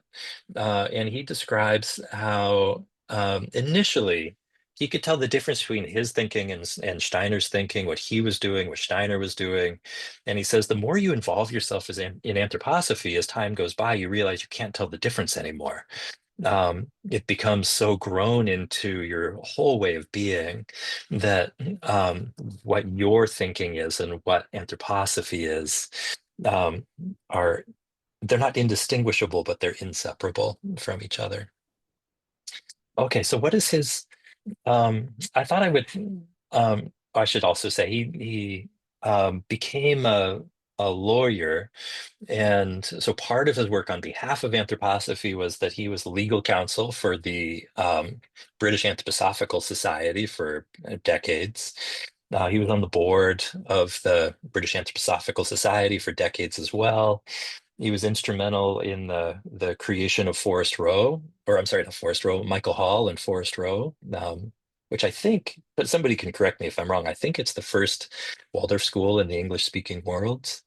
So in any case, so he's there from the very beginning, acting in those ways. He's a translator of Steiner's works. He writes many introductions to editions for the Rudolf Steiner Press. He translated a calendar of the soul. He called it a paraphrase. And it's published as The Year Participated. Barfield was as much a poet and novelist as he was a philosopher and thinker. It's another aspect of his work that we need to see clearly and get to know if we're really going to understand who Barfield was. As I think about this question of renewal, for me, because so much of Barfield was either not published in his lifetime or published in a small edition and then disappears, or published in a magazine and then never republished. Part of the renewal that can happen with the Centenary is rediscovering for the first time, you might say, something that was there the whole time and that you never noticed. And for me, Barfield is one of those people. Just a sort of a hoard of gold under the mountain that finally we've got a passage into, and that we can for ourselves, as we face the future coming towards us, get much help from Barfield in discovering what those challenges are and how to meet them. So, okay, so let me just say a little bit with the few minutes here. So his relation to Rudolf Steiner and his work, I think is for me one of those archetypal images. The character of it, for me anyway, is a kind of ideal. In a novel that he wrote called English People that has not been published yet, although I know the Barfield Press is working on getting an edition published. It's not been published yet. There's a character named Gerald Marston, who's an aspiring writer, and he writes a story called The Rose on the Ash Heap. It's one title for it anyway, The Rose on the Ash Heap, which has been published, by the way, so that you could find. He writes that story, and he would like to present it to a character named Brockman, who's modeled on Steiner. But Brockman, as with Steiner, he was crossed the threshold already a few years previously. And what that character Gerald says is that his deepest wish would be that he could present this story to him on bended knee. And I think that's a wonderful image for the way Barfield saw his own work in relation to anthroposophy or to Steiner, that he would like to have been able to offer it on bended knee to Steiner himself. Barfield was very lamented the fact that the chivalric ideals, kind of the chivalric way of being from the Middle Ages, that wasn't a part of our way of being anymore. He felt that with the transition from not to use technical jargon here, but just from the medieval world, the intellectual soul era into the modern era, that's one thing that had been lost, and we would do well to recover it in a way that fits our time, that's suited to our time. And this So his relation to anthroposophy then, not one of slavish devotion, but one of fealty. There's a kind of graciousness, I think, that a sense of humility in his approach. So that's one aspect. I think we can see that if you look at his references to Steiner throughout all of his work, which is very wide-ranging. I toyed with whether I should say much about that here. I'm not sure that I really have time, but I want to say a little bit about what he adds at the end. I'll leave it there. But if you're interested in his work, I encourage you to seek it out, find it. It's his grandson, who's the executor of his estate, also named Owen Barfield, is republishing his books or publishing them for the first time, called the Barfield Press, and you can find them through any outlet. So I do encourage you to find those. So on the one hand, he has this attitude of fealty, but on the other hand, Barfield has his own immense stature. He said, though, that this is an aspect of the fealty and his humility. He said about the areas that he knew most about, things like philosophy, the history of language, the nature of language, where Barfield is today considered one of the most important thinkers of the 20th century in those fields. He said that Steiner had forgotten more than he knew about those subjects, and that he picked up. Steiner begins where Barfield ends, right? So Barfield takes his own thinking as far as it can go, and it only takes him up to the beginning of only up to Steiner's beginning, right? So he sees himself in perspective well. It's a part of the sense of fealty or devotion. But on the other hand, he has his own freedom. That's the opposite pole. He thinks it's important not to take what Steiner says at face value, not to just accept it and, the Steiner says impulse, and because he says it, therefore I embrace it. He's not like that at all. He felt there was a need, it was incumbent, the Steiner didn't want disciples. He didn't want advocates in that way. He wanted collaborators.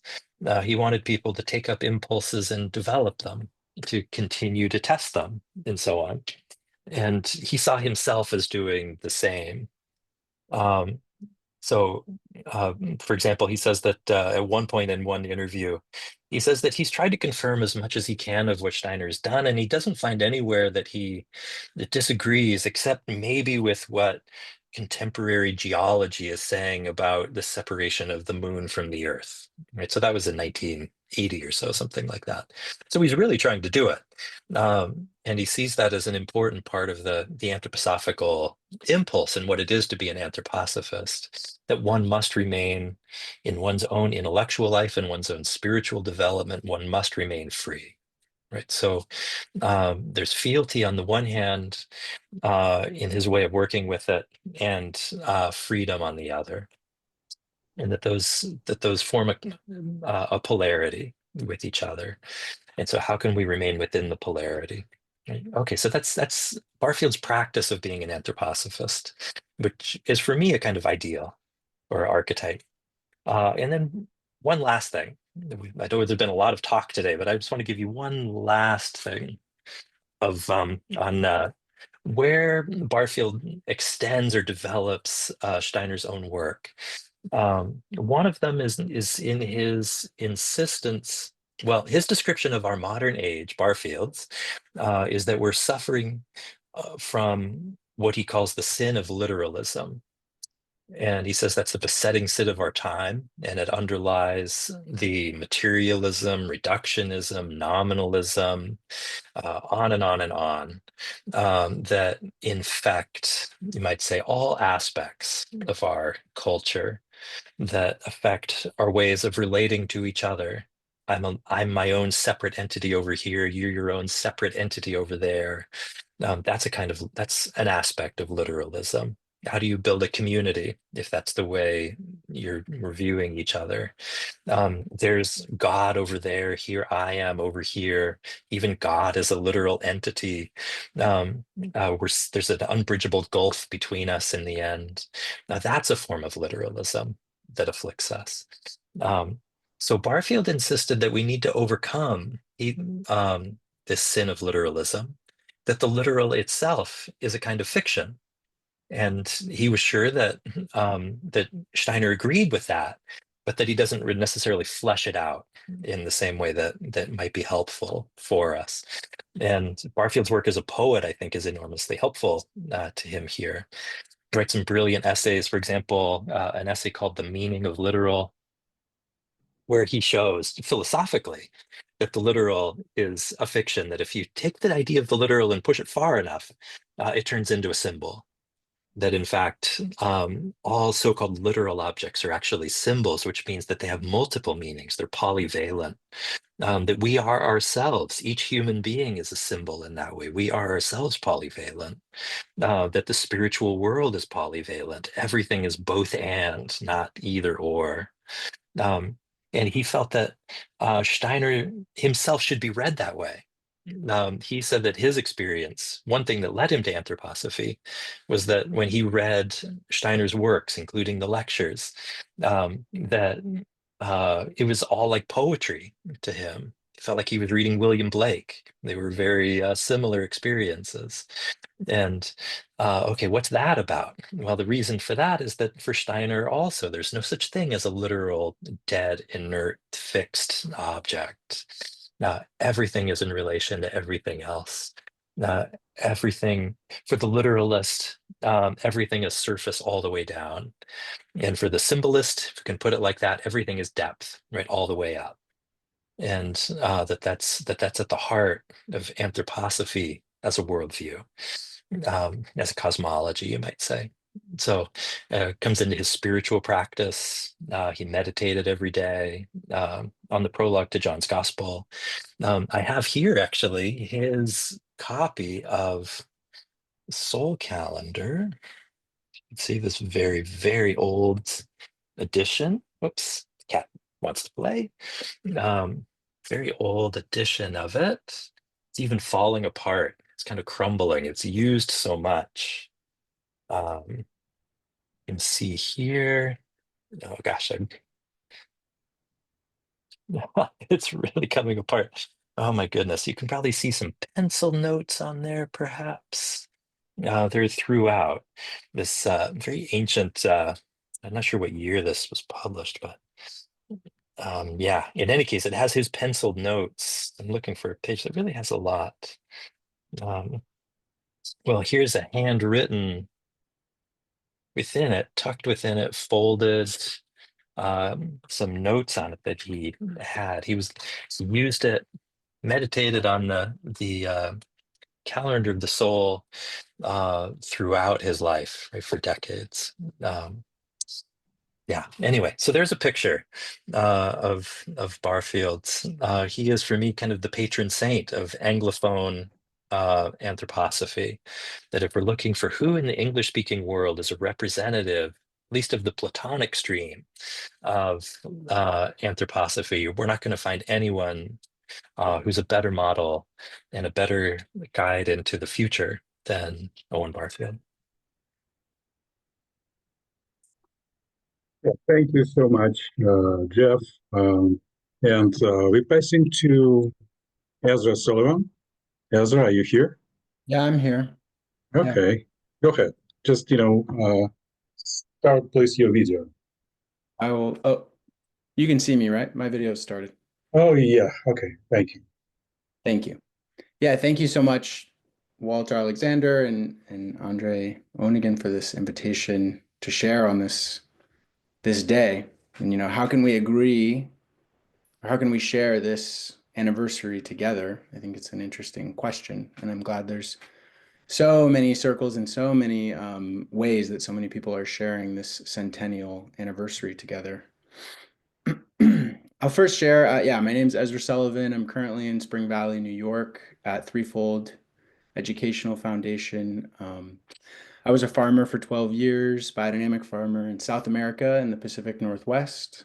And now more recently, in the last 2 to 3 years, I've been focusing more on the general section of anthroposophy, and I'm running a part-time foundation year program at Threefold. And also, we're renovating a house for a kind of youth section affiliated residency program that will begin this fall. So it'll be kind of a study place, service project place, and a co-working situation for young adults to work in spiritual science, artistically, scientifically, spiritual, philosophical questions, and yeah, and involved in some other things here and there. You might see me around.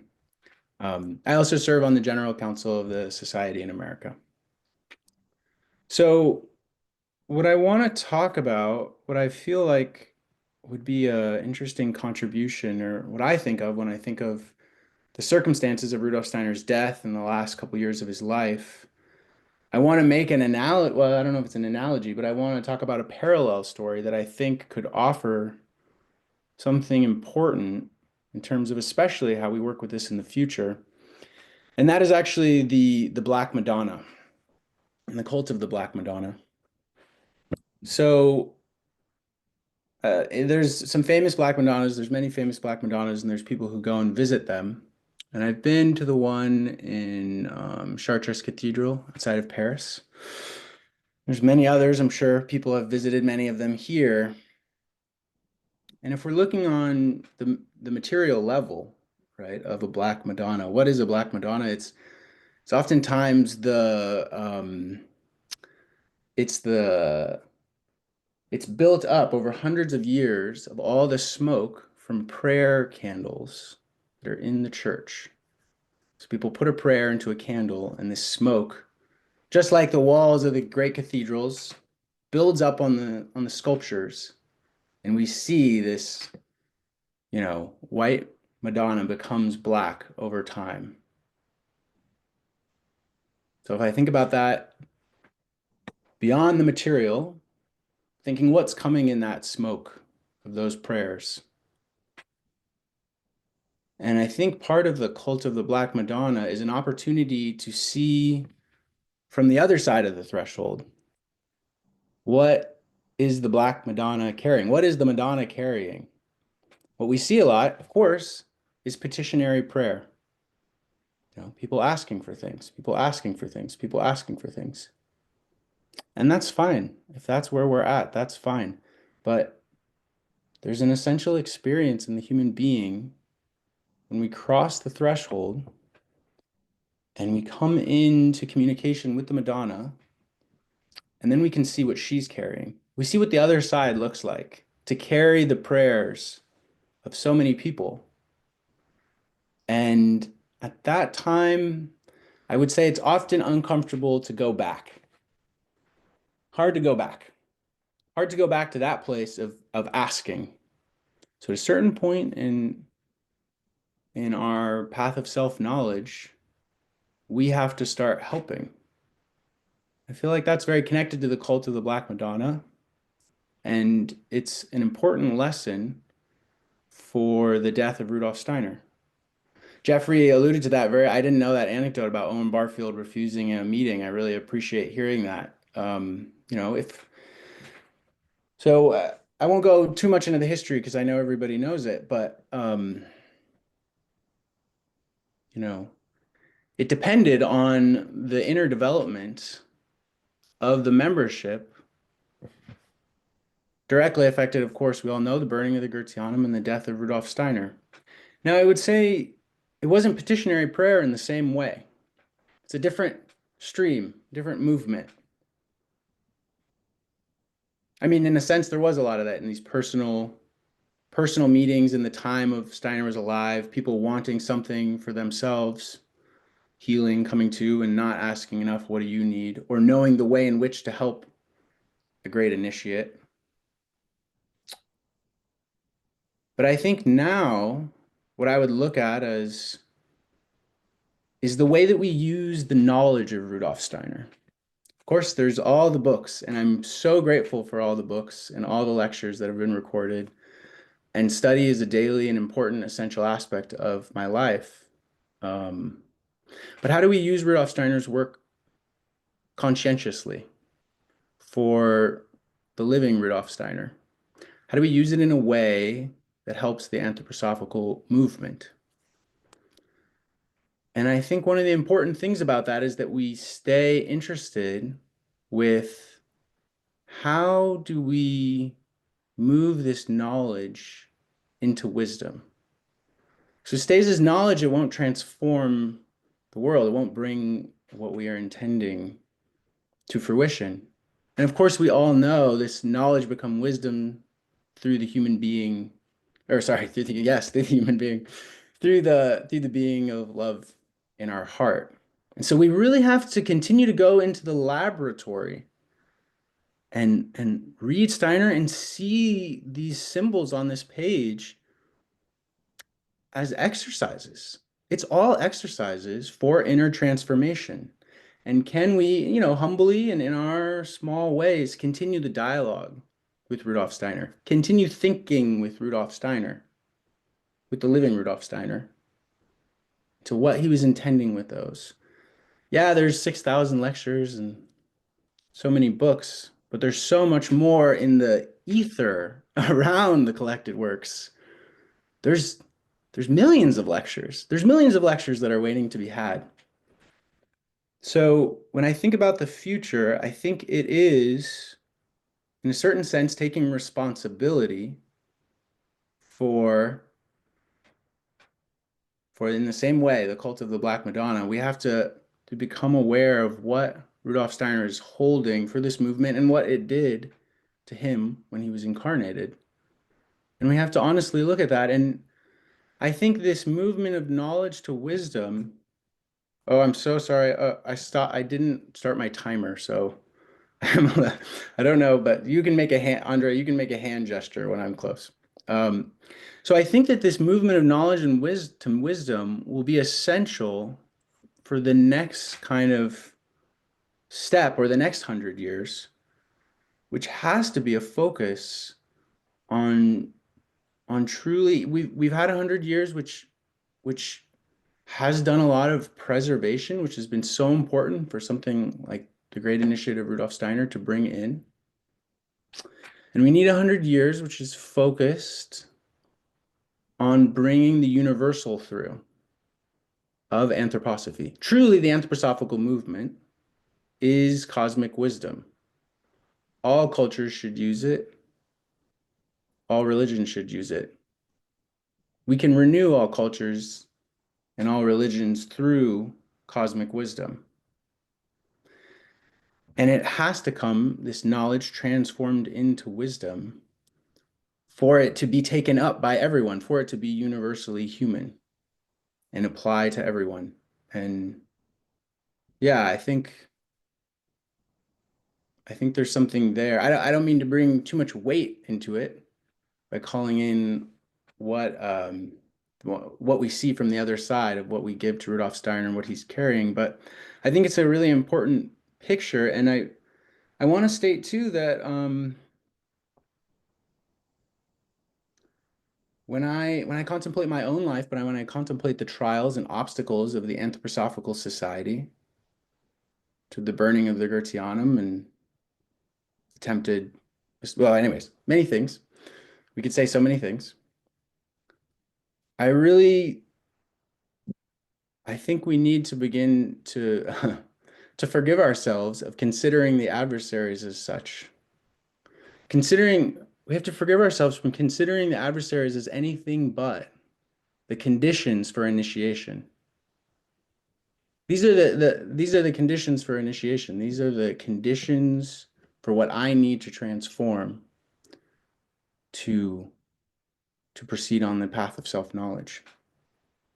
So I kind of want to bring just that picture in, because it's for me, it's a somewhat of a heavy time, this death of Rudolf Steiner.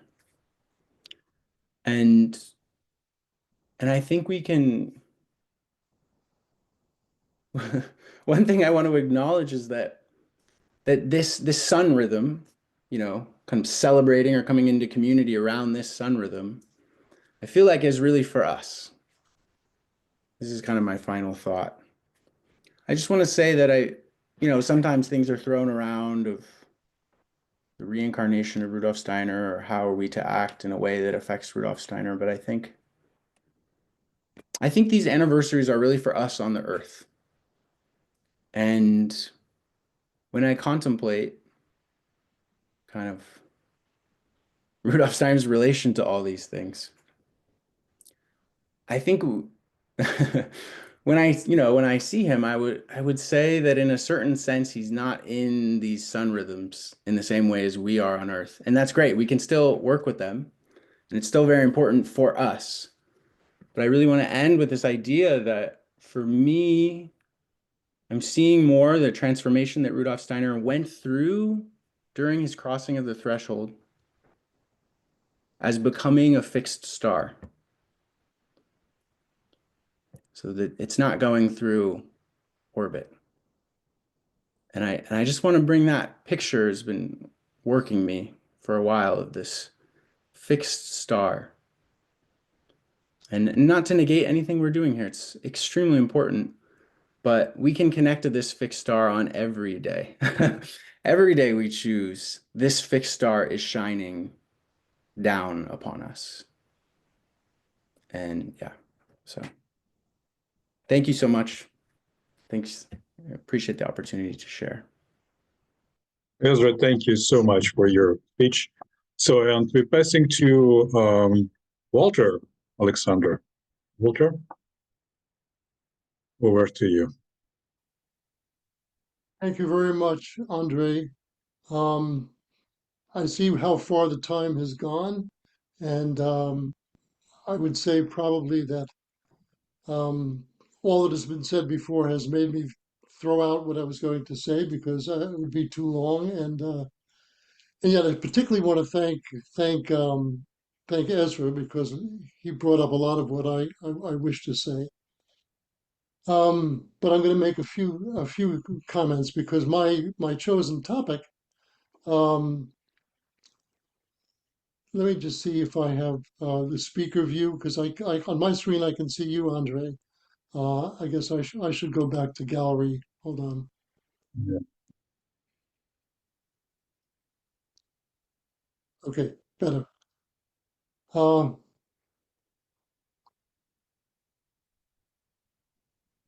it certainly is to me important that this is not just the end of a 100-year period, but the beginning of a next one, and to ask the question of what is different or what has to be different. And maybe the first question that comes up is around the sense that at this very difficult time in outer history, I mean, really difficult, really shocking, really, really a sense that a page has turned really fast, although it was in the making for a long time. But now it's here. And one of the things that's different at this time, it seems to me, is that there are others, some non-anthroposophists, who are beginning to grasp the centrality of Steiner's gifts. In my own contact, yours may be different. I would mention Daniel Pinchbeck, G.G. Young. I would mention in December there'll be a Harvard Divinity School conference on Steiner. What does it mean that there's a certain penetration of Steiner to the outer world that's new? And what is it? How does it change our task? And I think in a way Ezra was really talking about that. And I also wanted to make a little bit of a comment around Andrew's statements about science.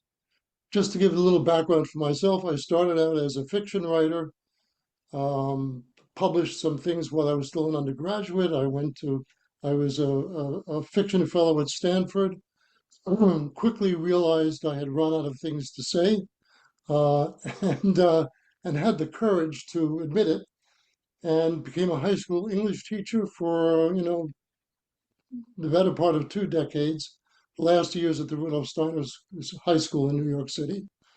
And then became a science writer, writing about medicine for physicians for several decades.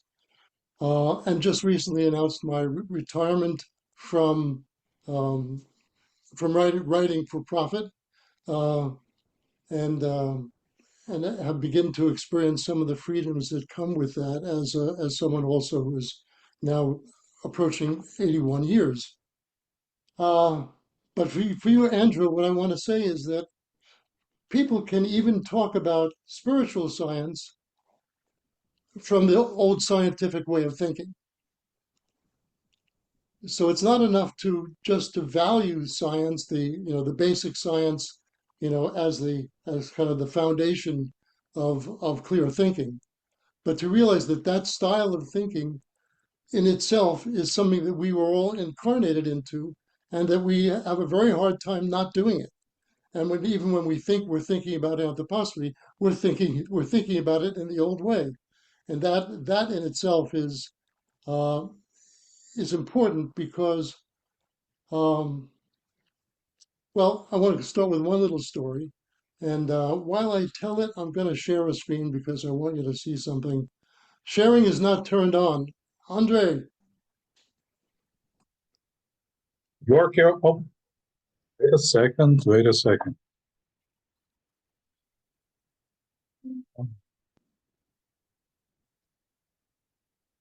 Just a second, Walter.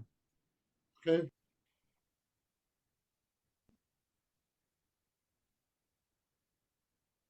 Yes, go ahead. Yes, go ahead. Okay. Why this image? When I look out my window, we're fortunate to have a place in the country in addition to a much downsized place in New York City. I look out my window to my bird feeders, and I noticed last year that there were some birds looking a lot like this, but with no yellow on them, but just kind of brownish gray. And they looked familiar, but I didn't know what they were.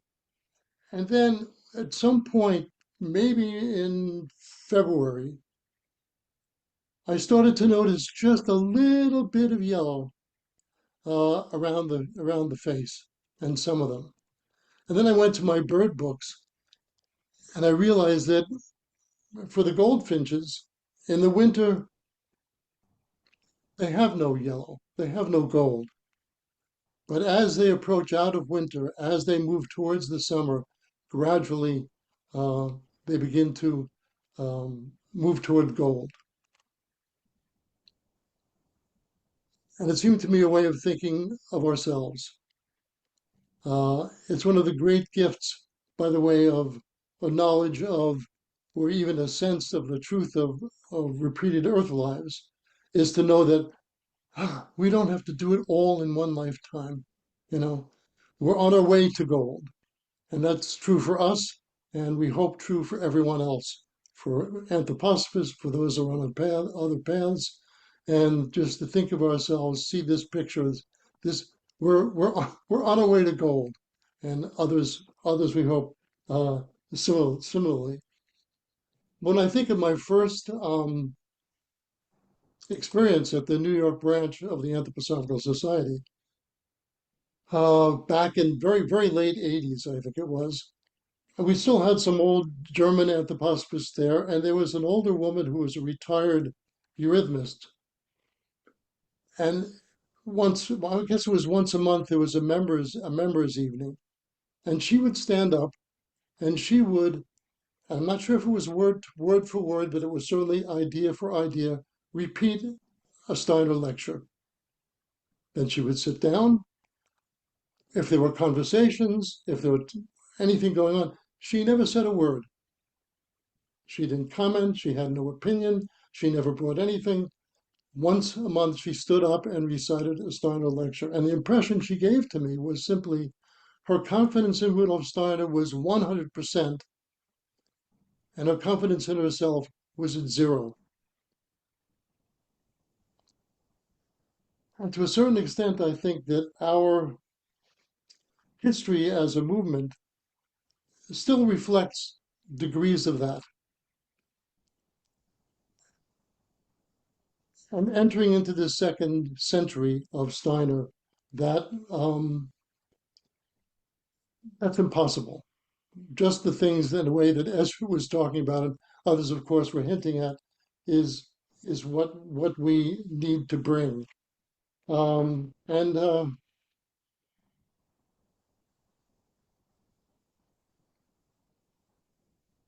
do we bring it?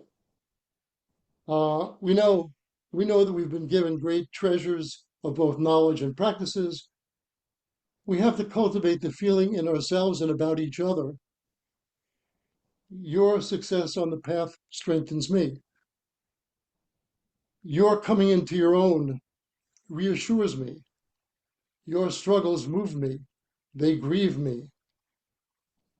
And this attitude with each other as anthroposophists, as people working together, we can bring to the rest of the world as well. Because it's that strength within this that will be the only thing that really brings that sun to others. And knowing that time is going short and realizing that probably I'll work on some kind of lecture, bringing in a lot more.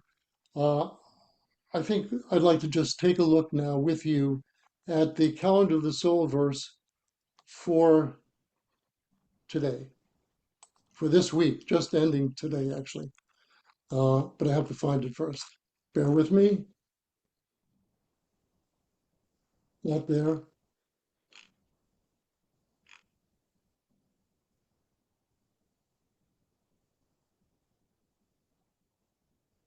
I feel the force of cosmic being.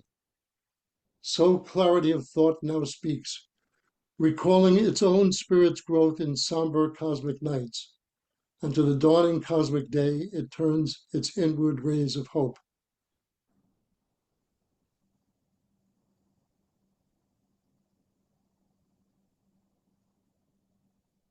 In our work as individuals and together in anthroposophy, we can know how in darkest times that we have grown through those darkest times.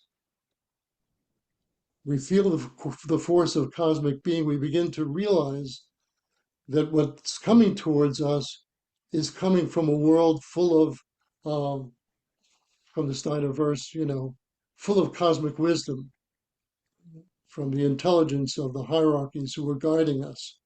And we know that there is a dawning cosmic day. Once we've experienced that experience of some death and resurrection, we know that the struggles are there for our overcoming. And so with that sense and turning towards the cosmic day, we can bring something different. Because in the past, it's really not the way we've always universally brought it. And now the attacks from the outside world grow stronger, they grow more pervasive, and the more there is an acceptance of Steiner, there will be more strength to those attacks. And we will meet them or have to meet them in a different way than we have before. And we have to bring the qualities that have been strengthening us in our way of working with each other and with the rest. Time flies, and so what I'd like to do now is say something a bit about we in our meditation group have been working with the calendar of the soul for about 3 years now. Had a wonderful visit from Richard Steele, which we're very grateful for that, Richard. And just last week, I had a call from Joyce Riley, and she said, there's someone who wants to join on Zoom, wants to join your calendar of the soul meditation group. She's just written a book.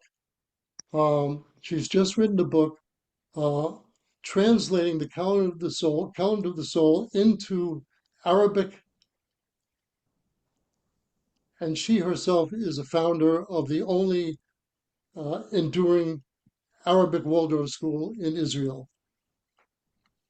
So she came to our group, and she was wonderful, and she described to us. I'll read you a little bit about her, and then she read to us. On my invitation, she recited this calendar of the soul verse in Arabic and in Hebrew. And it's something that I really want you to hear. So, but before that, I just want to say, you'll hear Ridley Raven and Dan Raven reading the German and the English. And this is Lana Nasrullah, whom you will hear. But I have a little bit about her, just I want to share, and then and here's where Shefa Amr is the Waldorf school. You see she's described here that she grew up, here's the Sea of Galilee, here's Nazareth. She grew up in the places where Jesus walked. And just a word about, if I can find it, try not to get dizzy. The school is in this city, a lower Galilee city of over 30,000 Muslim, Christian, and Druze Arab inhabitants. The first Arab Waldorf school, El Zaytun, which means the olive tree, came into being because of Lana Nasrallah and other like-minded parents who believed that an education for the children, their children, which embodies universal human values, could become a unifying force in a society torn by a century of bloodshed and mistrust. From its inception, El Zaytun was a catalyst for bringing Shafran with a neighboring Jewish community at Kibbutz Harduf. Lana and other El Zaytun teachers collaborated with teachers at the Harduf Waldorf School. We know about that school.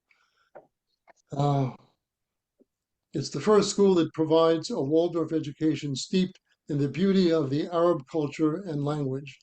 Not only do children also learn Hebrew and English, but all the different religions and sects of Arab people are represented and work together. Muslims, Christians, Druze, and Bedouins. Bringing these diverse Arab religious communities together in one school is unique, and Tamrat El Zaytun provides a model for how to integrate Waldorf education into the Arab culture.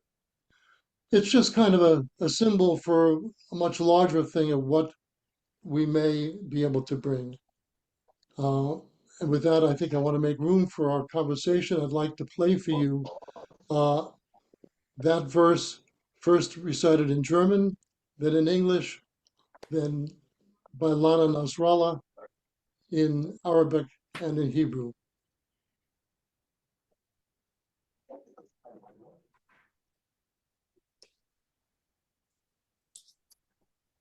Sein und spricht Gedankenklarheit, gedenkend eigenen Geistes wachsen, in finsteren Weltenlichten, neigt dem nahen Weltentage des innern Hoffnungsstrahlen.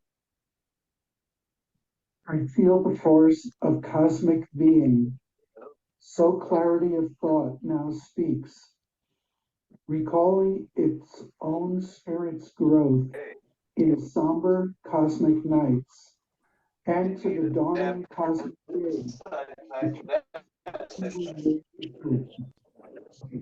لغة عربية. أنا أشعر بقوة الوجود. هكذا تتحدث شفافية الفكر بتذكره نموه الروحي في طيات الليالي المظلمة، موجها شعاع أمله الداخلي نحو يوم العالم المقترب.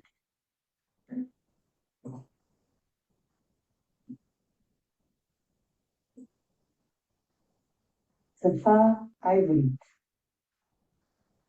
אני חשה בכוחה של הוויית העולם, כך דוברת בהירות החשיבה, בזכרה את צמיחתה הרוחית בלילות עולם אפלים, ומפנה אל יום העולם הקרב את קרני התקווה של פנימיותה.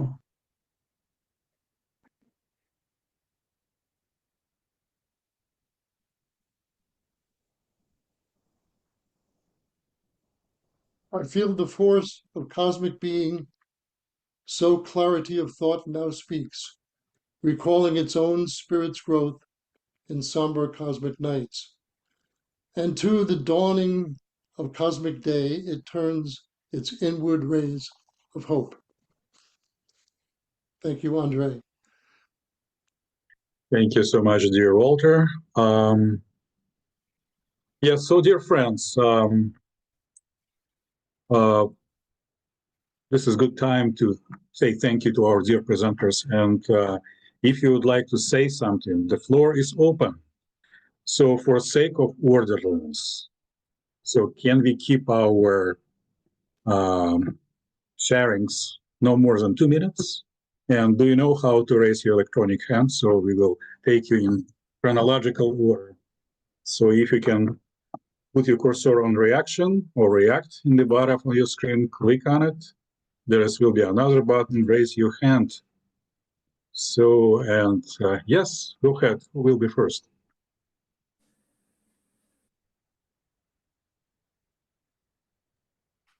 Andre, while we're getting people comfortable raising their hand, let me just mention Gigi Young's name was, I think, Walter, you brought it up. And this summer's Mistech conference is going to have her as one of the keynote speakers, in part because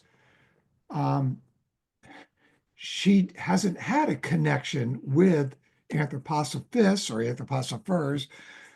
We wanted to try to make that happen. She knows of Steiner and she speaks about it in her podcasts, which reach 7.5 million people. So making that connection we felt was very important. So she'll be Thursday night, the 7th of August. Okay, we have a hand from Angela Clark. Angela, go ahead. Hello. Yes, welcome from England, or greetings from England, rather.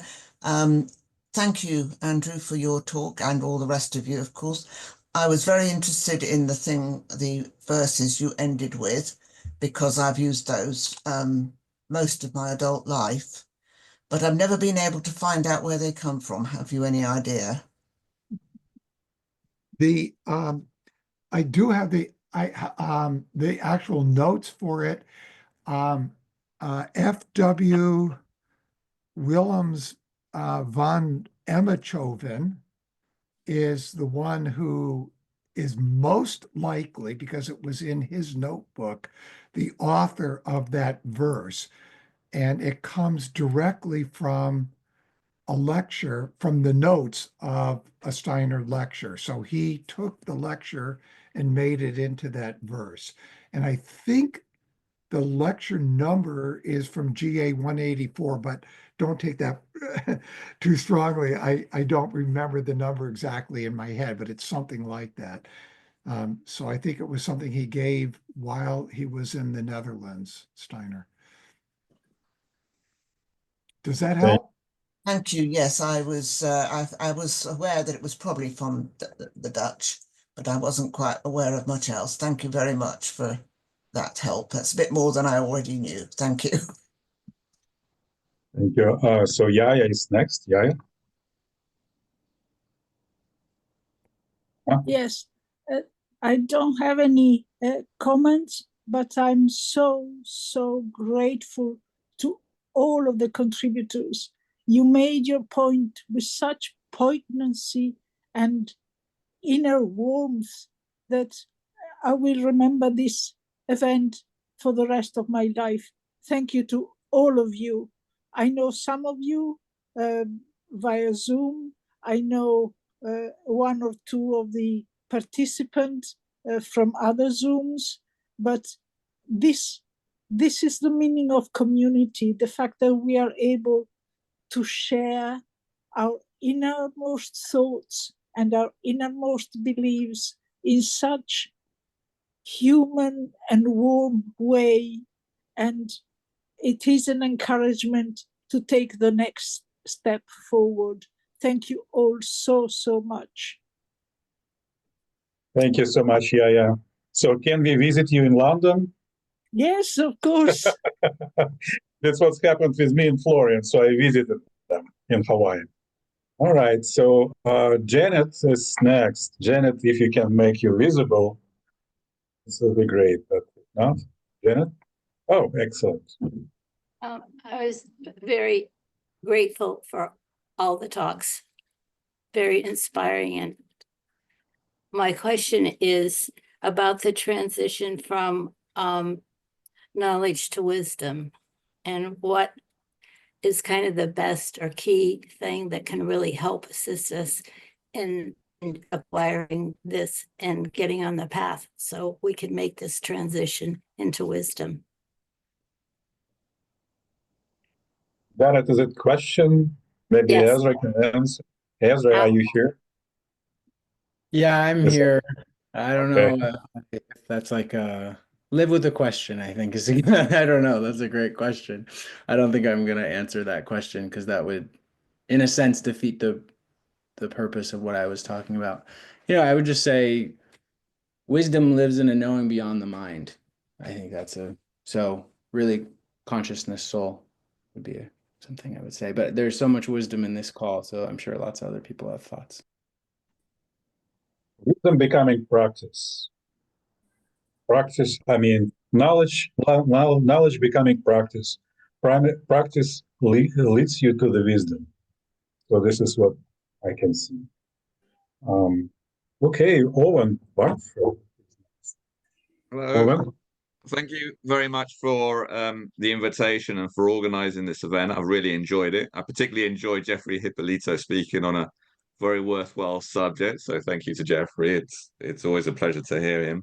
But my question is for Andrew, because during his presentation, I was taken by this idea that AI, artificial intelligence, is loosening our etheric body. I think that's a very interesting thing, and I quite like how Andrew said we have to embrace the new technology and not be afraid of it, but embrace it. Just wondering if Andrew could express a little bit more about how AI is loosening our etheric body. Actually, I didn't say it's loosening it. I'm saying that the times we live in, it is loosening. And part of the times we live in is, of course, and I see this meeting is being transcribed for AI Companion, but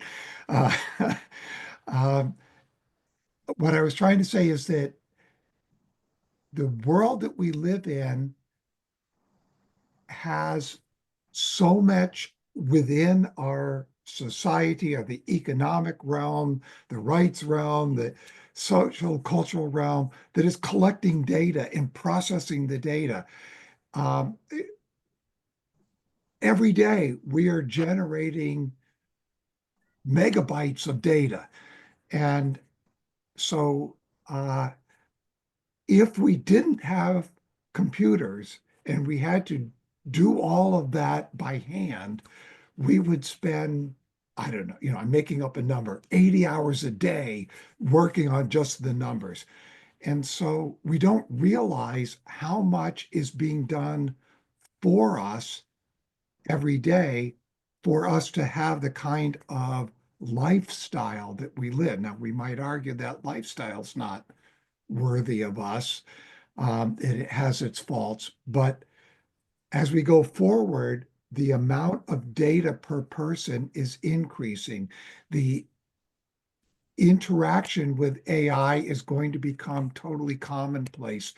And we're going to see things like white collar workers becoming so productive that the staff of white collar workers will be cut in half and then cut by 80%.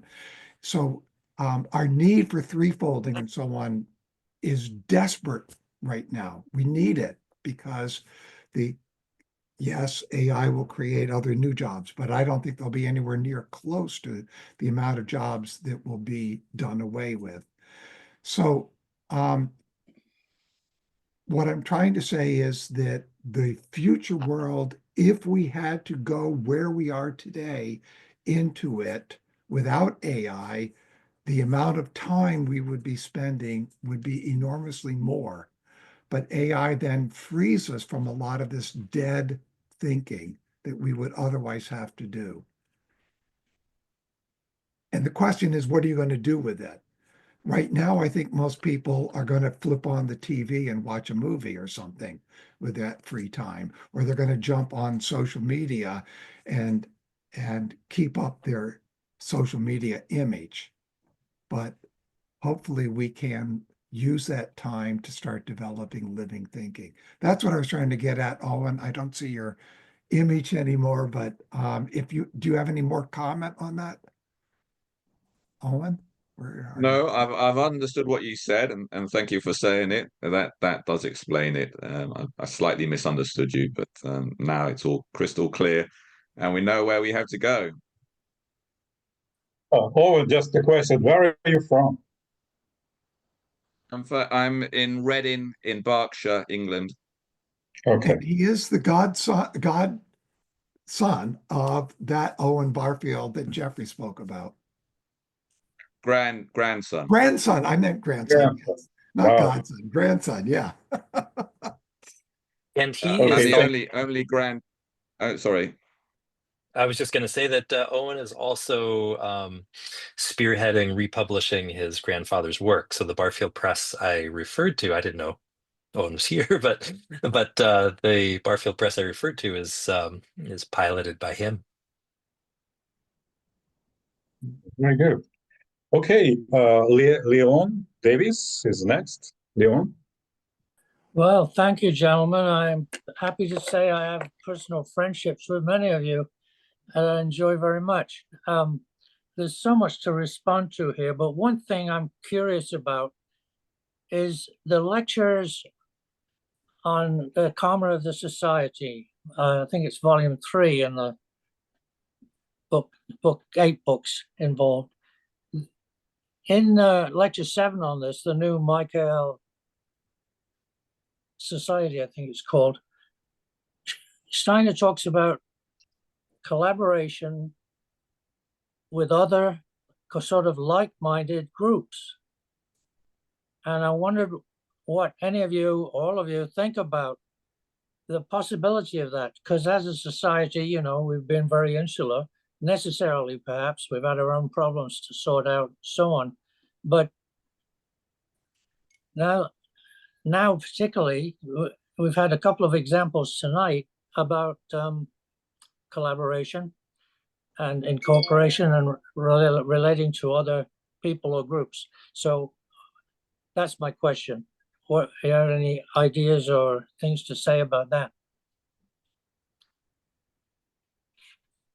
Okay, who is willing? Walter, are you going to answer? Not definitively, but yes, that's very much. I was very happy to hear Andrew speak about, Linnell speak about inviting Gigi Young. We're looking at talking about some of these other individuals because some of them, really brilliant people who get the vastness and the thoroughness of what Steiner brought and are beginning to doubt many of them, even though they aren't totally questioning conventional science. There's some suspicion that remembering Francis Bacon's, you're going to through experimental method, you're going to torment the world in order to get it to reveal its secrets. But it's the opposite view, and this was articulated by Judith von Holland, not someone I consider myself a follower of, but an AI translation from a recent volume 4 of her book Das Wort. The missing characteristic ingredient is the undisguised, devoted feeling for the forces that cause natural phenomena. So it's a sense, what knowledge can you really get when you approach science without that, without the feeling for what's behind it, without the love for the phenomenon? How will your results be skewed? And will you always end up, and this is the sense Steiner was talking about this from the beginning about the form of thinking, you're going to end up luciferically wanting to go to Mars, or aromatically wanting to have your consciousness forever glued or soldered to a circuit board. And there's a different future that when Anthroposophists, because this second century, And now I'm going to just say I also took this from a recent quote by Yeshayahu Ben Aharon, another person I don't consider myself a follower of, but who said very clearly, this century is about when anthroposophists have gone from head thinking to heart thinking. And I think Ezra was saying that very, very clearly. That's when we move from there, when we move into that, when we learn to work with the sense world, but further and more, and knowing that our tasks around transforming it, then we will have a different relationship. But so thank you, Leon, for the question. I don't know if I helped, but we're all thinking about it. We all want to see this. Anthroposophists have to be there in a different way this century. My old friend John Beck said, anthroposophists missed the 60s. But this time now, we can't miss this one. We cannot miss this one. We're supposed to be here. It's our task. So we have to, out of our heart thinking, bring the essentials of new ideas, because without new ideas, what do they say? The people perish. So yes, indeed. Thank you very much. I can see the physical hand from Eugene. Okay. Thank you. Might be of interest to you, out of the Waldorf movement, the by far almost exponentially largest Waldorf school in the United States. It's a charter school, public free tuition, but no other charter comes close, is in Salt Lake City, Utah. And it's started out huge and became absolutely gigantic. It could hold 4 or 5 or more regular old Waldorf schools in its confines. And last year, a good many of the faculty all went to the Goetheanum conference for Waldorf teachers.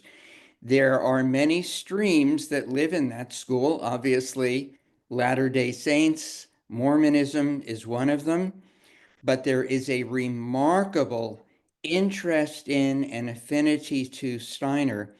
I've given lectures there on anthroposophy. I've given lectures in New York City with Walter's help on who are the Mormons and what's the relationship of Joseph Smith and Rudolf Steiner, and Joseph Smith to the Romantic poetry movement and so on. I think in the United States, it may be that there is going to be a kind of bridge, very, very different levels of consciousness.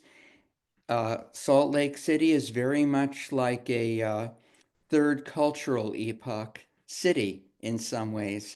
You have a desert there, you have a kind of Israel, a kind of Holy Land that drew the Mormons there. But that's not the end. And I think that there's a surprising affinity. And certainly, I've mentioned this to a number of anthroposophists who just laugh it off. They're so weird. And say, well, a lot of people say that about us as well. So I just bring that as interest. I'm not telling you all, go to Salt Lake City and start converting people. But I would say it's amazing how much of a connection there is. And I was surprised at the size of the audiences that I had in the various lectures that I gave about Waldorf education and Steiner. There's also a professor at Brigham Young University who has edited a very controversial scholarly edition of Steiner's written work, which some anthroposophists, serious anthroposophists, feel is actually an attack on Steiner. But I think if you actually read it, it is a very fine scholarly study, critical study of Steiner, which means not everything's going to be agreed with. Steiner wouldn't have expected that himself. So just for your information, something to think about. It's called the Wasatch Waldorf School, and it is big. You can see their website. Thank you, Eugene. So Douglas is next. Douglas, where are you from? Where are you speaking from? Thank you very much. I'm speaking from Southern California in the Los Angeles area. And I wanted to first thank all the organizers for this and all the presenters. This has been so rich to hear your contributions, your insights, your own spiritual research. It was mentioned about the karmic relationships lectures in volume 3, and I believe it's in lecture 6 that Rudolf Steiner gives us what struck me as just an astounding insight that in the beginning of the 15th century, the first hierarchy, the seraphim, cherubim, and thrones, I think his language is carried over into the human nerve sense system, the cosmic intelligence. He says there on a couple of pages that this will take, I think in one sense he says hundreds or thousands of years, and then in another paragraph he said eons of years to work this out, to come to fruition, my word. But I just thought it was an astounding that this has been implanted. This is kind of a spiritual gift to the human being, the implantation of this cosmic wisdom, the Michaelic wisdom that Michael kind of guarded and was the guide of. And I wondered if any of the presenters kind of are aware, probably, I'm sure have heard of this, or how this might apply to the themes we've been talking about today. Thank you.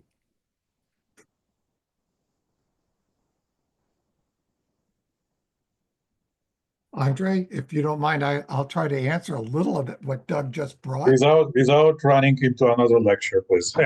Oh, okay, then I'll shut up. No, but Douglas, you're probably aware that Steiner also spoke about how there was a transition in the 15th century from the archangels administering the blood so that they could move over and administer the nerve sense system so that this could happen, as you're pointing out. And they trained up until 1879 angelic beings to take over the blood administration. And Steiner points, that's why we still have a lot of this nationalism and anything that draws us into being associated in our sympathies or antipathies with the bloodline.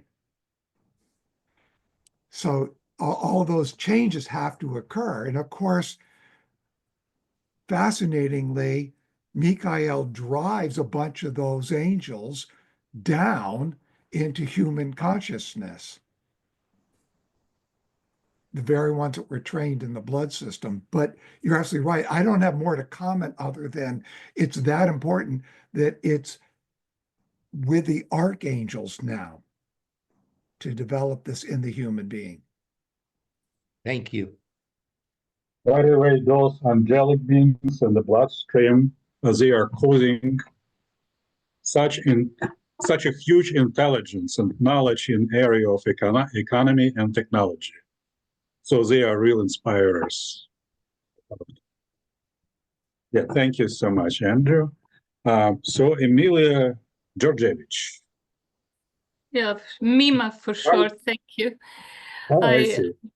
I've been a Waldorf teacher for about 18 years and raised my children through Waldorf education.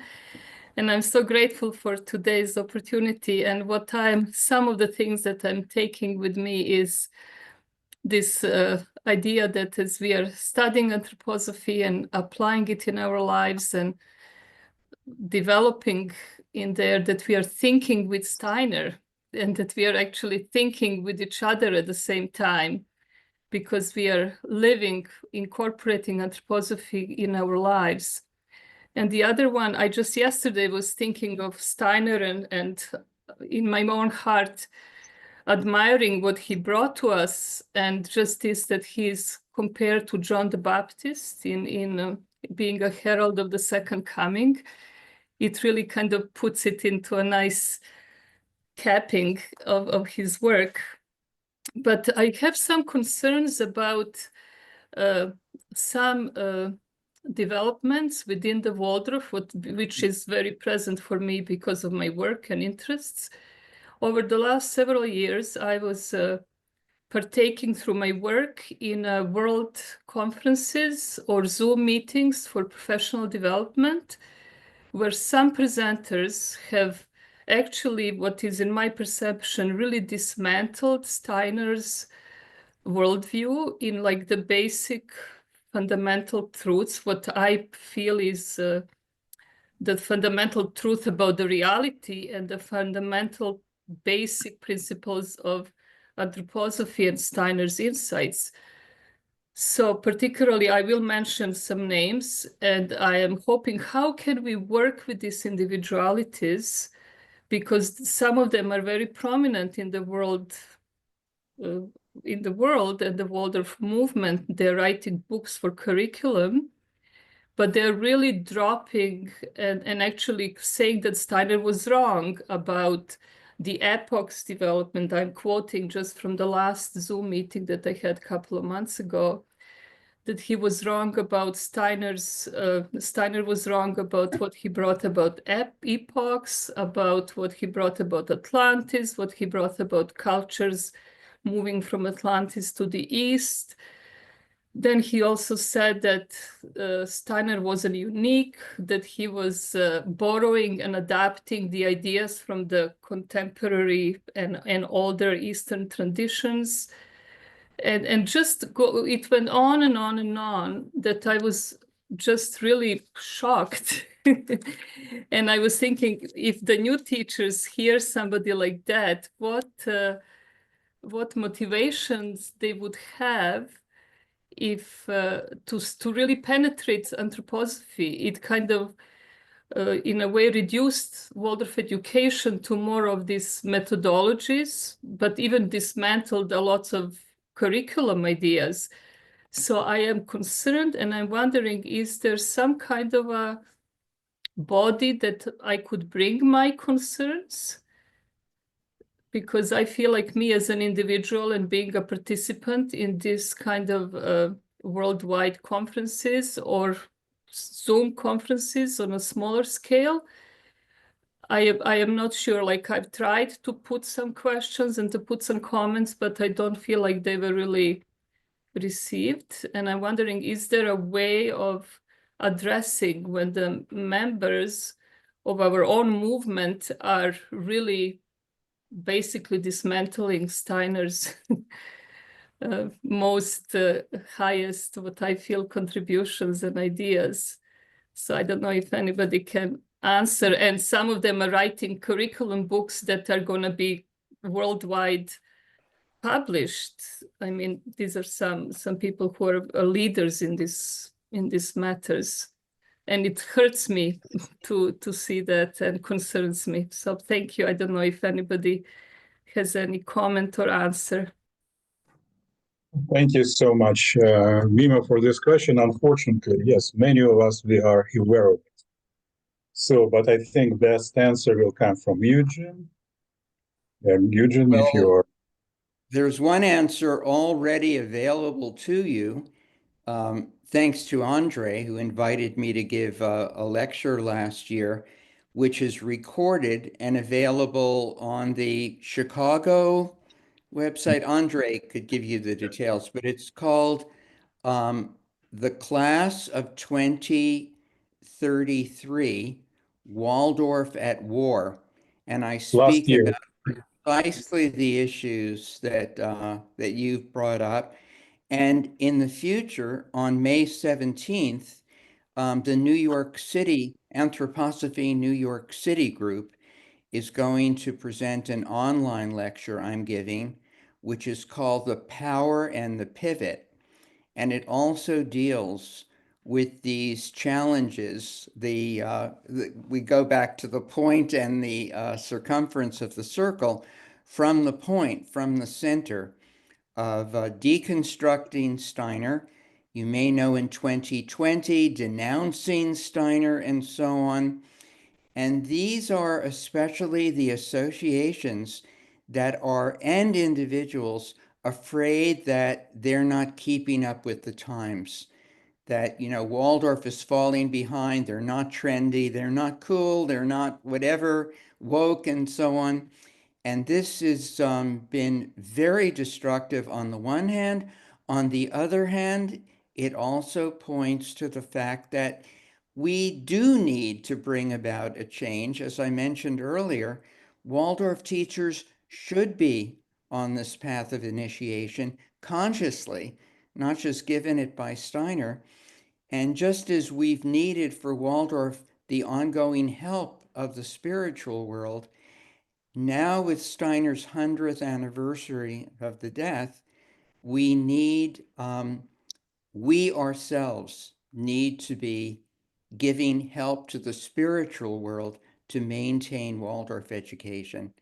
The private schools are definitely in a decline in the United States, and public Waldorf hardly, you know, bears a relationship to Steiner at all. It's very, very serious. And I'm glad that you brought that up. So there are two possibilities. Listen to the lecture already recorded and join the May 17th lecture. Walter Alexander can give you details about that. Okay, sorry to go on so long. Thank you. You're welcome. Yeah, it's unfortunate problem with also Osna headquarters, because I'm aware, so sometimes they are even making meetings with new coming teachers and speaking about Steiner's racism, etc., etc. Yes, yes. So it's very unfortunate event. So I've been in communication with Mary Adams, and I sent, probably she will share with my letter with council, and I just asked them specifically, maybe it's time to act and talk to them. I'm not sure what can be done, but at least, I mean, start with conversation, and you know, we should stop it. Right. That's it. Right. Yes. And for, I'd say, a couple of years, I was about the only person willing to speak out against it. Things have changed. And also, Osna gets very bored, very distracted with any cause or mission it takes up. So it will also sort of be forgotten and never mentioned again. But meanwhile, a lot of damage has been done and is being done. Yeah, thank you. So, Linda, are you still willing to speak, or Linda Larson? You're muted. Well, yeah, it's sort of another aspect of what you've just been talking about with Eugene. It just seems like there's so many things that were originally a part of the curriculum, which I think are timeless, that are just as valuable now, that are often being replaced by other approaches, and even the movement with not eurythmy as easily in as many schools and things, which are not able, I would think then you can't quite bring the same overall education to these children and students if you're going away from the original curriculum and almost replacing them. And but next to that, and I would love to hear Eugene's comments on that, but I do want to mention that so often people have the impression that a Waldorf school is maybe more with the arts and not as much with science or academics. And I wonder if everyone here knows that I think there's been more than one Waldorf alumni who has won a Nobel Prize. One, I've heard of a physicist from Germany who was a Waldorf alumni who won one.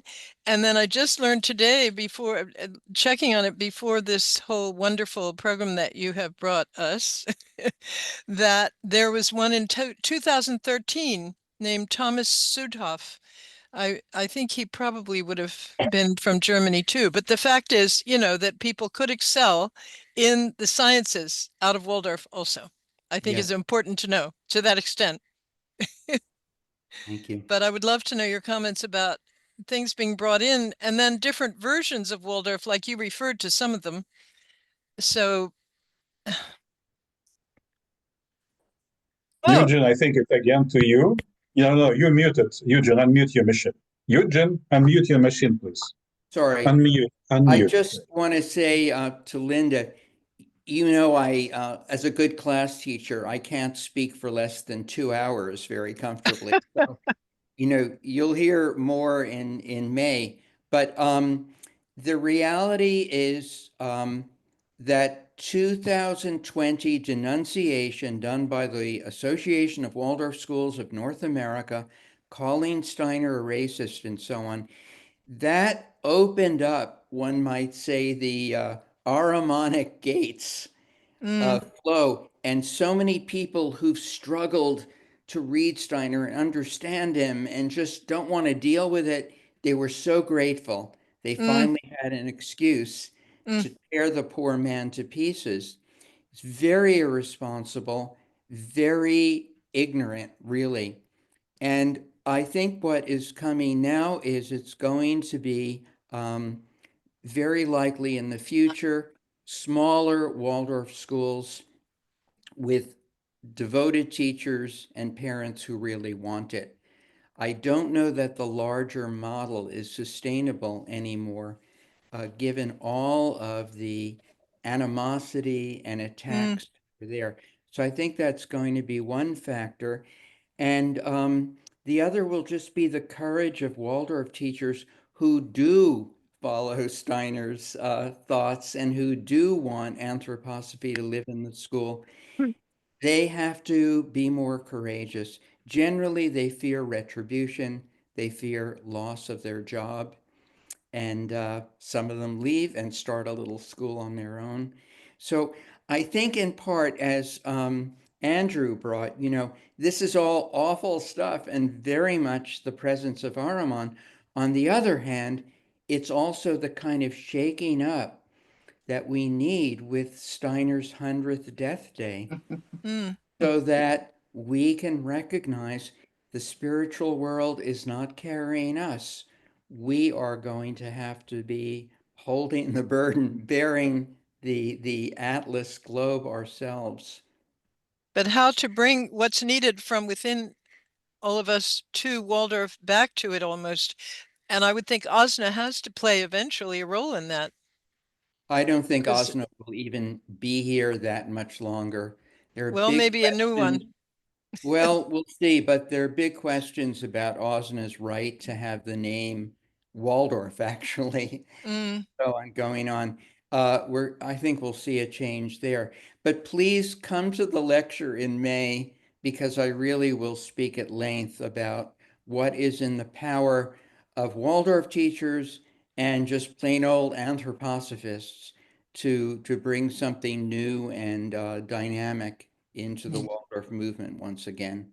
I'm just realizing that one other thing I'm aware of now, from Walter's presentation about collaboration, the New York branch is going to be having something this Saturday on the 5th that is, I think, a step towards a collaboration with transcendentalists, because we are going to be having at 7:30 Eastern time on Saturday evening, the 5th of April, we're going to be having a program about Margaret Fuller, who was a very important, very involved with Ralph Waldo Emerson and the Transcendentalists. And so to sort of bring it opening, you know, to that further collaboration from us out of Anthroposophy. I know you're it'll, you're very much involved with that. that's why I'm realizing, thinking of it after all that we're saying. And it will be on Zoom as well as in person, just so everybody knows. You can tune into it on the website for the branch for asnyc.org. Thank you, Eugene, for all that you've brought. Thank you. Thank you so much. Everyone. Thank you. So, Paul, I've been seeing your hand. So, would you like to add something? Yeah, just maybe it's helpful.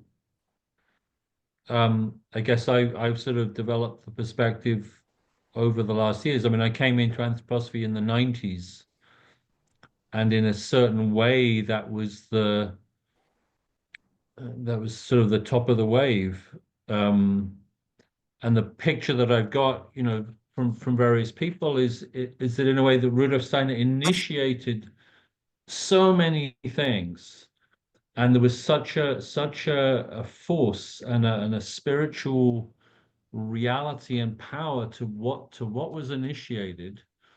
That this picture of a wave that just through the 20th century just kind of grew and grew and grew.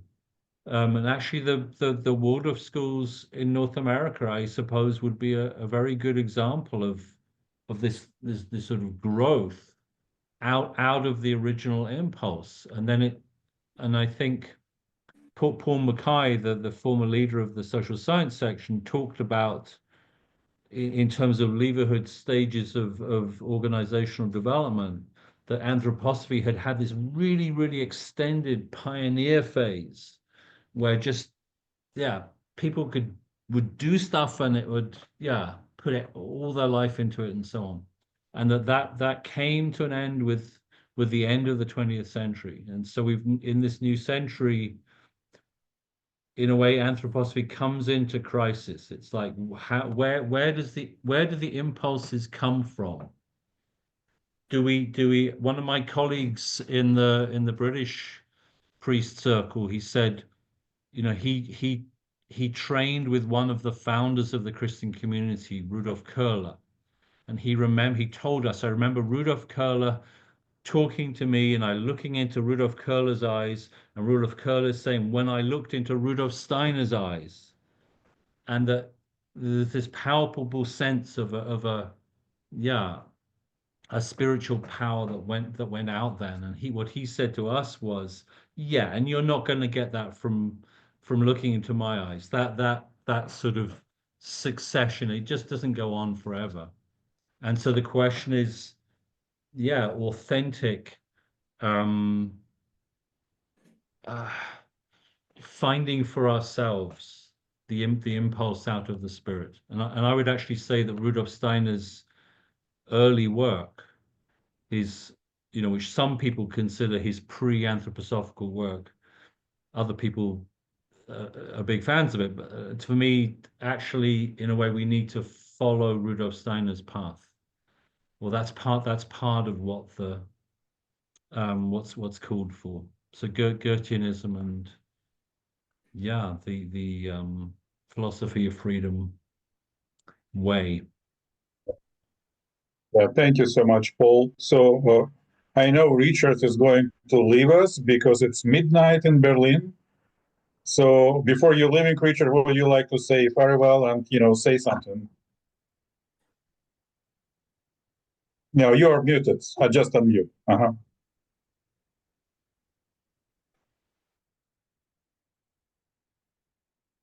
Okay. Yeah, Andre, thank you.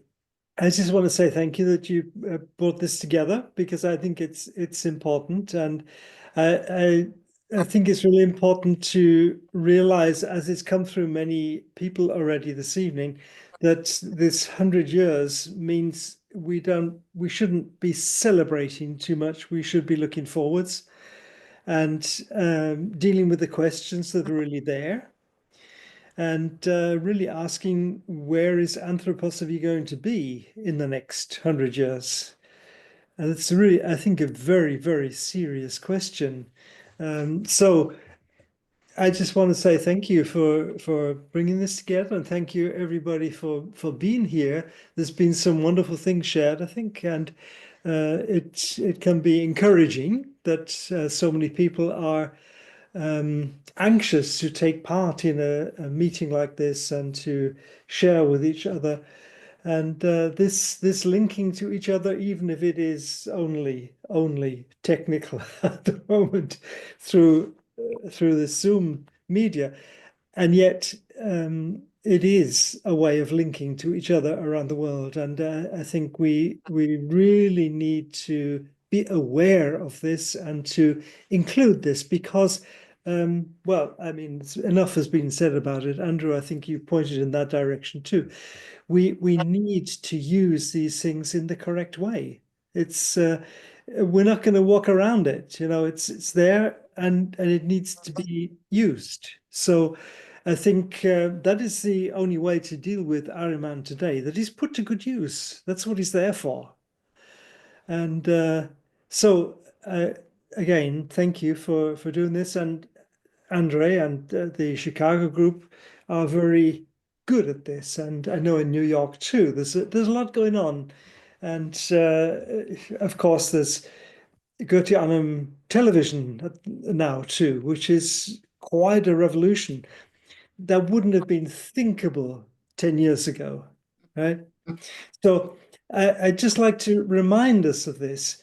Why do I want to remind you? Because it came into being mainly because of the crisis that we had in 2019, 2020 with COVID, and realizing that we need to do something. Right? And I think many people only began to realize the necessity of linking through internet, for instance, through COVID, where nothing else was possible.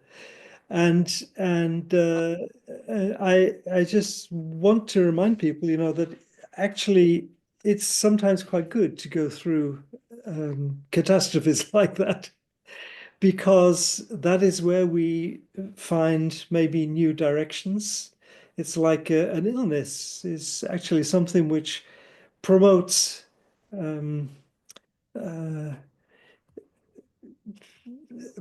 new ways of working, I think it helps us to rethink where we are and where we need to be. So also Paul spoke a bit in this direction too.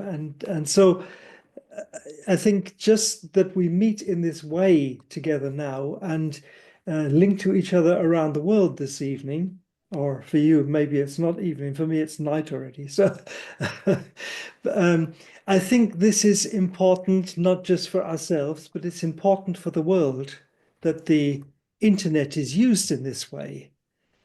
So I don't want to say too much about that, but just to make aware of the possibilities that we have now, and we agree with each other that we can actually use this even to talk about matters that 10 years ago nobody would have put onto the internet, right? But now we've got used to using this method to talk about esoteric matters. And I think that's good, because we're putting it to good use. So just to say thank you for that, Andre, and to say good night. We lose an hour this night, so I'm going to have to start fairly early tomorrow morning. Dear Richard, thank you so much for your wonderful presentation, and thank you for your impulse in the world, Camphill Movement. Thank you, Richard. Karl Koenig Institute. Thank you. Okay, dear friends, we are working for 3 hours and 10 minutes, and we still have two friends with questions or with statements. So let's take them, and I believe this is enough for today. So, Brian, please introduce yourself and go ahead. Brian, go ahead. Yeah, thanks. I appreciate everyone's talk today. Specifically, Florian, your initial talk there really spoke to my soul, just of what things that I've been thinking about. And so thank you for your talk. Yeah, I also work in a career center. So I work with young adults in the educational system. And a lot of these people have gone through the public system of education. So they, as Steiner has described, have potentially a weakening of the will. They don't really know the direction that they want to go in, as well as maybe they should or they could. And so the world is very chaotic. I think they end up kind of withdrawing into themselves, and they're on their phones a lot, things like this. They always have the headphones on, so they're sort of disconnected from the outer world.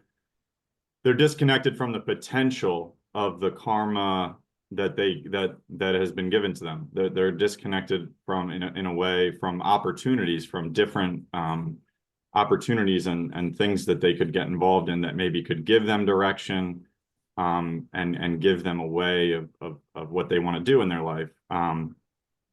And so I wonder, and I know that Steiner talks about the importance for the education of the vision of karma.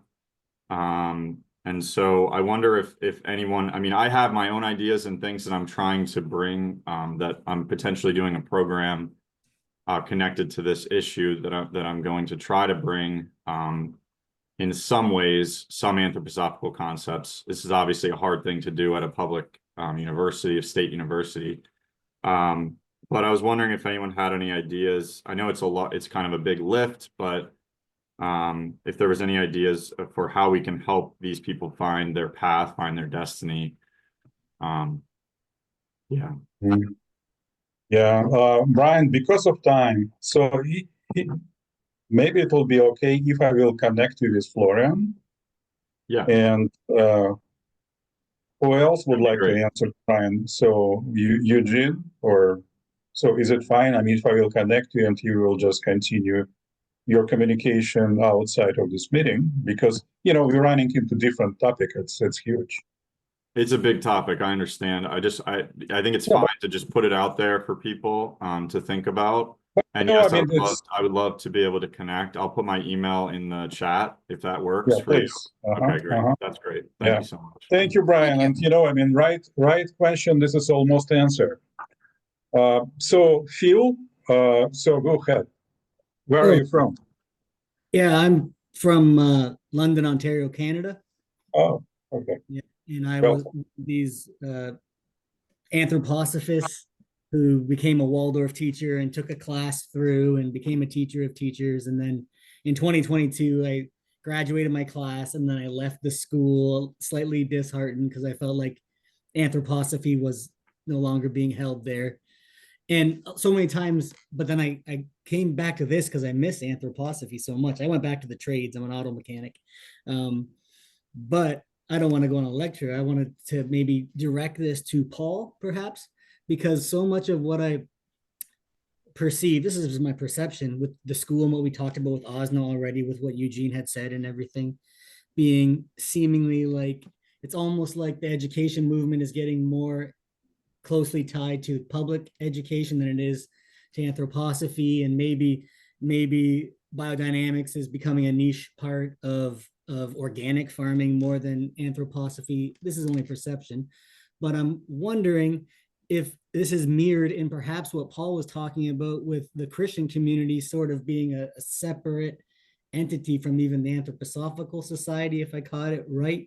And because I'm also a member of the Christian community, and we went from meeting in the basement of the school to then having to go off grounds and all of these kinds of things.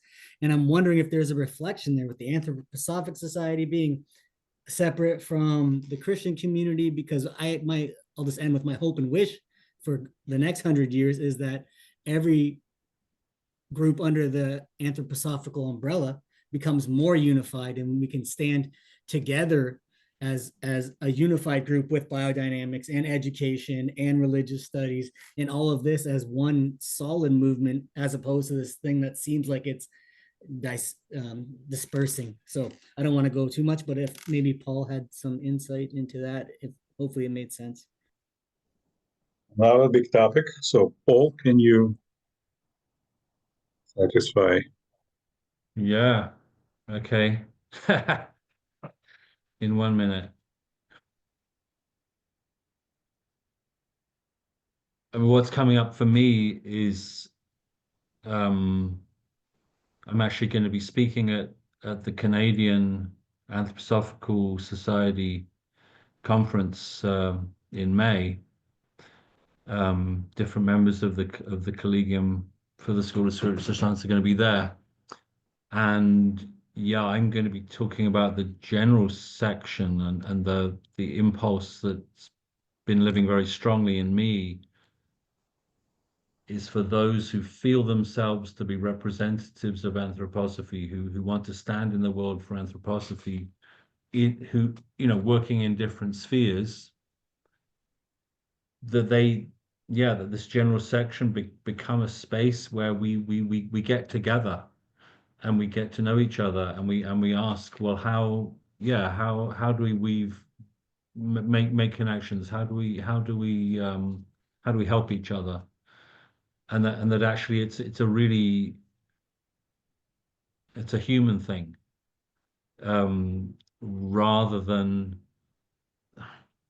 yes, it matters if institutions are sort of taking up positions, but yeah, actually what really, and I think Rudolf Steiner pointed to this in his letters to members about the Anthroposophical Society, this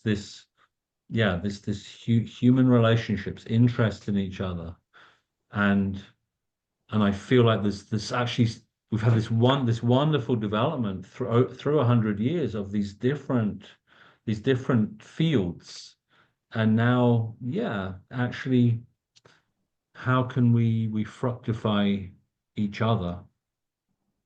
And it's not so much, and I think it needs to be a very human thing, but also a very conscious thing. So as a Christian community priest, I come up quite a lot with a sort of unconscious sort of, oh yes, we're part of this thing called the Anthroposophical Movement, and anybody who comes here must also be part of that. And it's not necessarily the case. I was talking to one of our members who came to me. She said, well, I don't believe in reincarnation. Is that okay? And I said, yeah, of course it's okay. The Christian community isn't about cultivating a particular worldview. I hope that goes. It's a great question. Thank you, Paul. As an anthroposophist, I can give you an anthroposophical answer, but kind of direction. There is Awakening to Community course given by Rudolf Steiner, and if you will just read lecture 6, and where Steiner speaks about different community building elements of Christian community and the Anthroposophical Society, you will find they are different. And I find, this is my point of view, that community building of element of Christian community is much more stronger. So the magnet which is keeping people together is a lot stronger than the Anthroposophical Society, and you can see. Because in the Anthroposophical Society, we have some discussions and conflicts and everything. So because it's a high level of intellectuality always involved. So which is maybe not, I'm not Christian community member, but maybe it's not quite applicable to. So, and usually leadership, which is done by priests of Christian community, is very soft. And they are leading whole community closer, forward with some kind of soft leadership. That's what I think. Maybe I'm wrong. Sorry, Jeffrey. So, what do you like? Can you give us just 1 minute? Or yes, very quickly. Just wanted to just reflecting on this question and some of the others that came up. I'm reminded that Steiner was already commenting in his time, and I think we've seen it accelerate exponentially, the fragmentation of not only of society but of knowledge, and the way this happens even within anthroposophy, so that you have even within Waldorf schools, so that you have people who specialize in this or that, and they don't understand anything of what's happening in the other directly connected spheres, so that members of the medical section have no idea what's going on with the literary arts and humanities, and vice versa. Or early childhood teachers have no idea what happens in the high school, and vice versa. But to the extent that we can, let's say as anthroposophists, look at the full kind of the zodiac of disciplines and domains and areas of research, that people are actively engaged in, to the extent that we can become aware of those and can absorb those into our way of being, using Eugene's language of center and circumference, the more I as a center can absorb that zodiacal circumference, the more fully integrated and effective I become as well in what I'm doing.